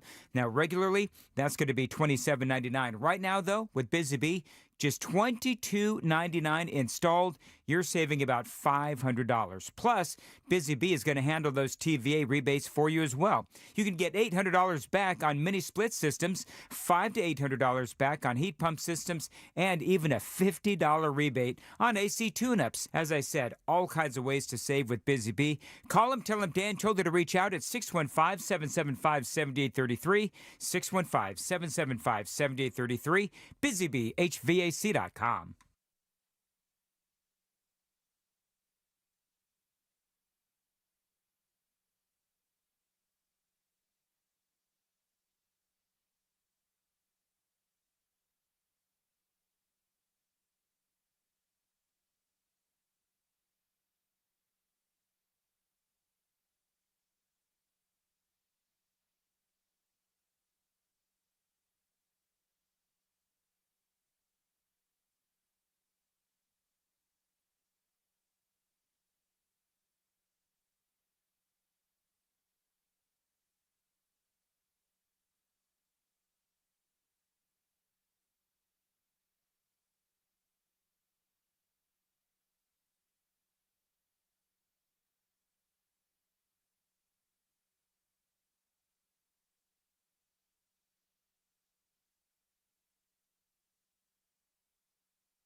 They're still working a crash scene in Arrington on 840 westbound before Horton Highway.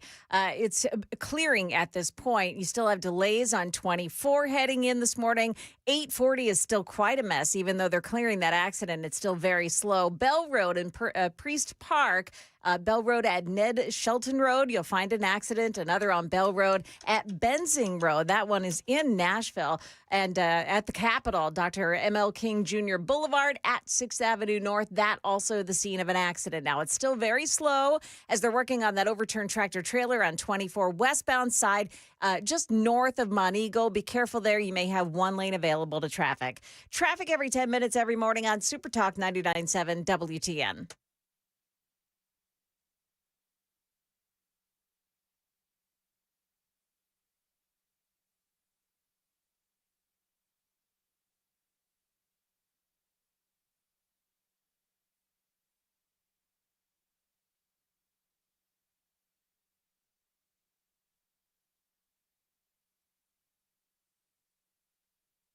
Nah. No. Okay. You see what I did there? I did. You said nah, and then I said no. Which means you can drop this anytime. Which means I will say lame. This is from your land of California. Yeah. Oh, is it? What is this? A Snoop Doggy Dog? Yep. Dr. Dre. Same thing. It was a jam. Was this a jam? Oh, I know. It's still a jam. My wife is somewhere just like cringing because number one. The no. The no.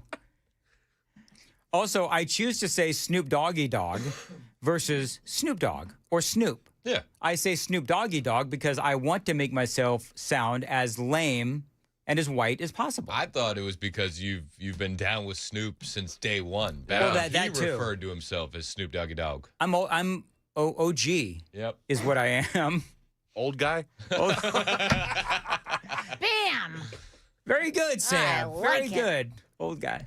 That's hilarious. Mm-hmm. Sam would like to talk to you after the show. Anyway, you brought some video accompaniment to the... Yes. Did you see yesterday? Big news. The Indiana Hoosiers were at the White House celebrating their championship. Check this out.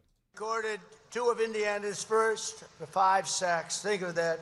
So he had 5 sacks. Well, helping the team secure a hard-fought 13-10 victory, really against a great football power. Right? That's a big honor. Next up was the Rose Bowl, where Indiana delivered a commanding 38-3 victory over Alabama. Coach, No time. you gotta be kidding. That's right, over Alabama. That's a big one. After a scoreless first quarter, the Hoosiers broke through and never looked back. Defeating the Crimson Tide is no small feat, and it wouldn't have been possible without starting center Pat Coogan. Where's Pat? Recorded two of Indiana's. Sorry, I think that was the wrong one. Well- See, right after that, he said, Coach, I think you could say, who's your daddy? So he said, Who's your daddy? Is that what he said? He said, who's your daddy? Is that what Trump said? Who's your daddy? He was listening to Nashville's Morning News. That's what he said. I wonder if his "Who's your daddy" joke went over better than mine did, because I tried it like 5 times. Each one. He only had to do it once. He only had to do it once? Just briefly on Pat Coogan, who he referenced there, the MVP of the Rose Bowl, is the first offensive lineman to earn that honor since 1944 and was the Titans' 6th-round draft pick this year. So he is in Nashville now. We got him. What a shame to go from a winning team to the Titans. Do you think he would like my "Who's your daddy" joke? The guy you're just talking. Do you think we Pat could Coogan? Probably. Yeah, you know what I can do? We can get his number from like the sports station. We call him up cold and, hey, I got a joke for you, and see if he would. Thinking he's calling the zone. Hey, it's Sam from the Zone. Can we put you on real quick? And then we could put him on, and there I am with my "Who's your daddy" joke. That's all I got. Joe's off the quiet. Joan, wasn't that funny? I told her to be quiet because the men were talking earlier. Oh my gosh, Sam. She's a good listener. You guys are awful. Active listening. That's what we learned back in the day. You guys are pretty brave. Stunning and brave. I've heard that said before. Or stupid. Yes. I think that's more like it. I can identify both of your cars in the parking lot. You tend to care less when you're over 6 feet tall. Anyway, so have you heard what's going on in Chicago? I didn't actually get to this during my show, so I want to bring this up. I think you had it too. But did you see what's going on in Chicago with the Walgreens? Yes. Where Chicago's like, they're tapping out. Now, they're tapping out because they spent over $1 million They lost over $1 million last year, 2025, due to theft. They had to spend $400,000 on private security, and then they still lost $600,000 worth of product. In that one store? Yeah. Because of shoplifting. Yes. So now you've got the local. Is this dude an alderman? Yep. So this dude's an alderman, and alderperson, Dan. My bad, alderperson. Walgreens should be charged with first-degree corporate abandonment. Yes. Wait. Is that a thing? First degree. Joan, is that a thing? Not that I've heard of. First degree corporate abandonment? It's not a thing. It's nice to hear the good people of Chicago finally calling for some sort of accountability, although it's a bit misplaced. Walgreens should be charged with first-degree corporate abandonment. Yes. It should be a crime the way they're treating our elders. Yes. It should be a crime the way they're treating our families. So instead of accountability in their own community, they're going to blame the corporation that lost $1 million last year. And if you're watching on Super Talk TV, you'll see that there was the video continued with empty shelves, because you got all these people in Chicago who go into either the Walmart or the Walgreens or Target, whatever, and they just steal. They just rampantly steal. That's what they do. I have a question. And maybe we can get somebody to fact check this, but has a Walgreens ever abandoned a predominantly Asian neighborhood, or a predominantly Indian neighborhood, or a predominantly white neighborhood? In the past year alone, at least 6 Walgreens stores have closed on Chicago's South Side, with approximately 1,200 underperforming locations nationwide. Well, hold on though. What does underperforming mean? Like you can't disguise. It's changing corporate habits. No, they're changing consumer habits. They're closing 1,200 more stores nationwide by 2027. Okay, yeah, and I want to make sure that we don't And we don't know exactly what's going on in every single store, but there's no mistake that there has been a lot of these Walgreens in these communities that have been plagued by rampant shoplifting. These people just go in and they just start taking stuff and they just walk out. With trash bags. Like they stuff it into trash bags Well, in they groups. can't do it anymore because everything's behind glass and locks. Which is, of course, racist. It's such a dystopian future. Yes. Well, and here's the thing, is you'll have people that will call it racist because Walgreens is deciding that they can no longer be in these communities with rampant theft.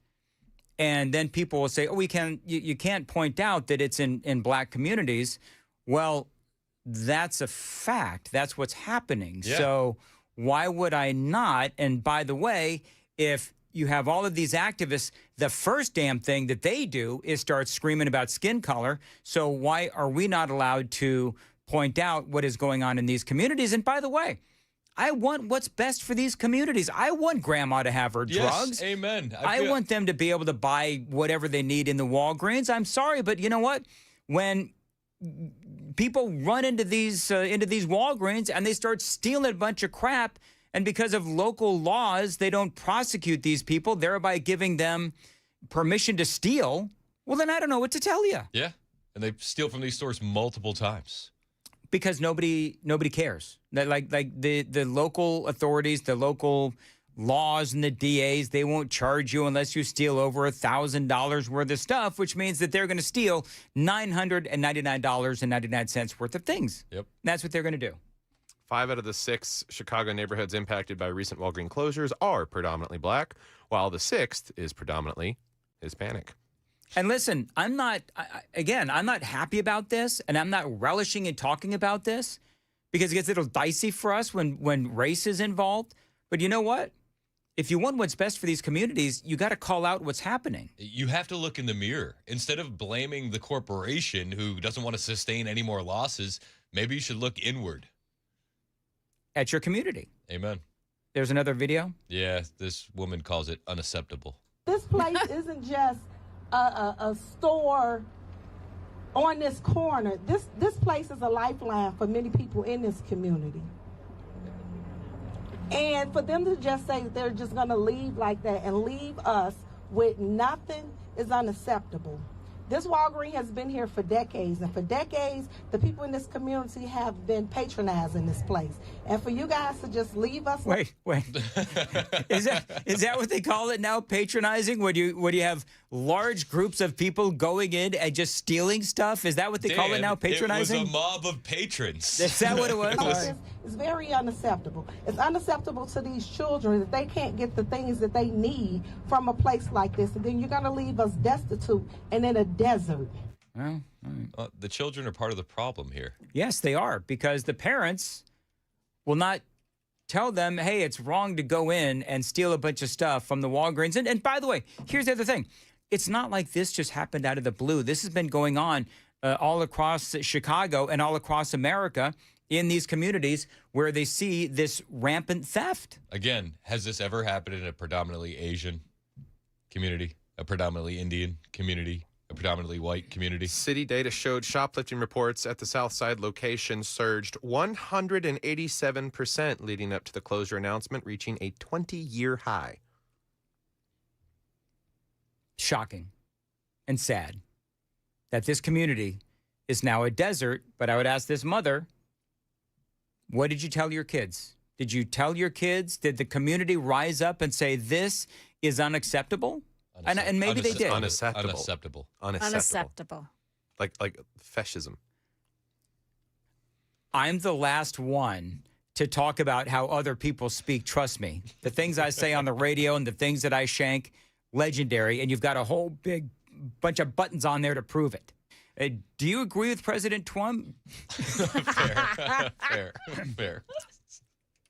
Many such cases. That's exactly right. Trump. But where were they as these stores were being just robbed and victimized day after day after day? Where was the police in the city? Where was this alderman saying, guys, we're going to lose this store if we don't get this shoplifting under control? This didn't happen in a vacuum. This didn't happen just suddenly one day. This has been going on for a long time. And Walgreens has, by the way, been out there saying, we are going to have to start closing stores if we cannot get this under control. And I blame, you blame the community. That's number one. But you also blame the local politicians, the district attorney. Yep. The police are like, why do we bother to arrest these people? Because they're literally allowed to do this. I feel for the police in these city. I mean, okay, so I have to stop this deranged, lunatic, schizo shoplifter who might shoot me, and he's going to be back out here tomorrow doing the exact same thing. According to the data, that particular store that they're talking about that is closed, the theft there is 4 times higher than the company's national and citywide averages combined. In fact, the most reported incident is high-frequency smash and grab and employee assaults. So they're not even, they're ignoring the glass. The glass does nothing for them. And whereas the company average is your typical shoplifting. TB says, why don't you have some of those black dads open up mom and pop convenience stores? They got a return from the store first. Here's the deal. You don't want these deserts for these communities. No, not at all. But the community's got to help us out. The community's got to, unfortunately, call out the shoplifting. There's no other way to put it. So was Chicago in better hands back when the mafia was in control? Was that after the fire? I think that argument could be made. I mean, let's be honest. This stuff didn't happen. Tony in Canada, hey, Tony, says, that's your Tony. Yeah, we love Tony. Says the parents are the problem. Of course, I mean, we all know the parents are the problem. I mean, obviously the parents are the problem. Well, yes, the parents are the problem, but also local laws that allow for shoplifting under a certain amount of money. That is also the problem. Mario texted and said the police are actually happy about this. One less store to respond to in the heavy crime areas. Sad but true. Yeah. Hashtag sad but true. I mean, their mayor ran on a platform. We don't incarcerate ourselves out of crime in this city. And obviously could not be more wrong. Let's go, Brandon Johnson. Exactly. That's exactly right. 7317, first-time texter. Hey, guys. As a black man here in Nashville, Tennessee, I listen to you guys every day. I enjoy listening to you, yes. And I'm a proud black Republican. But please quit making all black folks sound terrible. Those are Chicago blacks, not Tennessee blacks. Yes, there's a difference. I love y'all, and thank you for the work. Okay. All right. Thank you, 7317. Thank you very much. And I think we were talking about just the people on the video that we were mocking. In that neighborhood. In that neighborhood, and talking about, issues of the day. The lack of accountability. The lack of accountability. Let's see here. All right, it's 8:53. Joan's got the news coming up at 9. Joan. Yeah, coming up here, why the mayor of a California town is now under arrest and facing 10 years in prison.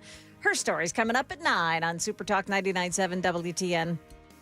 Thank you, Joan. 8:53, Super Talk 99.7 WTN. Going to tell you about my buddy Dr. Jeff Horn and all my friends at Vision for Life. Now, I keep seeing over and over again in Dr. Horn's reviews at Vision for Life, it is his parents saying I shouldn't have waited.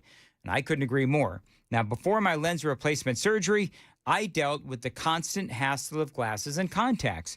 Reading and driving and working, everything felt harder than it needed to be. Now, these days, I can see clearly at every distance, and it's honestly changed my day-to-day life. Now, when I read review after review from patients saying the same thing, I wish that I had done this sooner, it really does hit home because that was indeed me too. So, friends, if you are dealing with age-related vision loss, cataracts, or maybe you're just tired of blurry vision, do yourself a favor and don't wait. Dr. Horn at Vision for Life takes the time to evaluate your eyes and create a plan that is right for you. The procedure is quick, recovery is fast, and the results, well, they're life-changing. So call them, tell them Dan told you to reach out, 615-436-2020, 615-436-2020.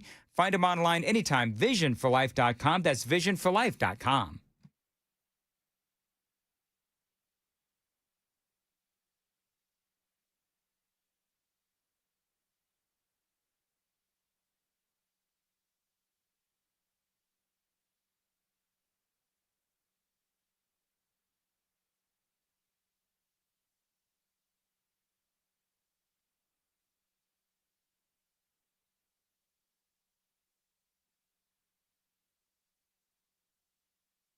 Hey, it's Dan Mandis. The theme to today's commercial for Wellness Institute of Nashville is epic, as in epically getting your life back and epically getting rid of all of that pain that you've been living with for a long time. Now, at the Wellness Institute of Nashville, Dr. Kevin Mitchell, he prides himself on coming up with the latest and greatest technology to get you to feel better fast. And right now, they've got something called Medical Bay 1. It's not a new TV drama. It is a brand new way to help you heal. Now, Dr. Mitchell himself designed Medical Bay 1. He has found that our cells underneath our skin respond to photons of light, whether we like it or not. It is innately made by God, and Medical Bay 1 can help you heal. It's a futuristic healing machine that massages your body while doing full body lasers using red light, including near infrared. It also adds stem cell stimulations for tissue regeneration and uses photons of wavelengths for ultimate healing. Now, look, this is an amazing experience where you're sitting in an Artemis-type medical bay, and it's going to light your cells for photon healing. You mention my name, you get access to Medical Bay 1 and get $33 off of each visit. That's the epic spinal special. $33 off of each visit. Call them 615-246-5009, 615-246-5009. Details, painisbad.com.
Is this almost over? Like, can I talk now?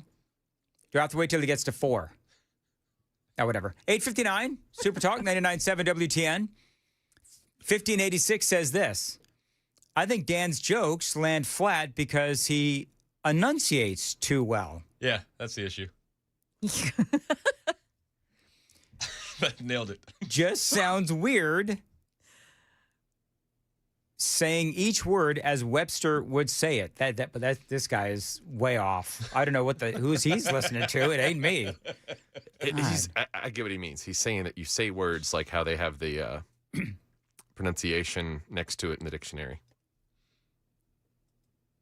Oh, I try, but most of the time I fail. I shank every day. Every day there's something that I shank.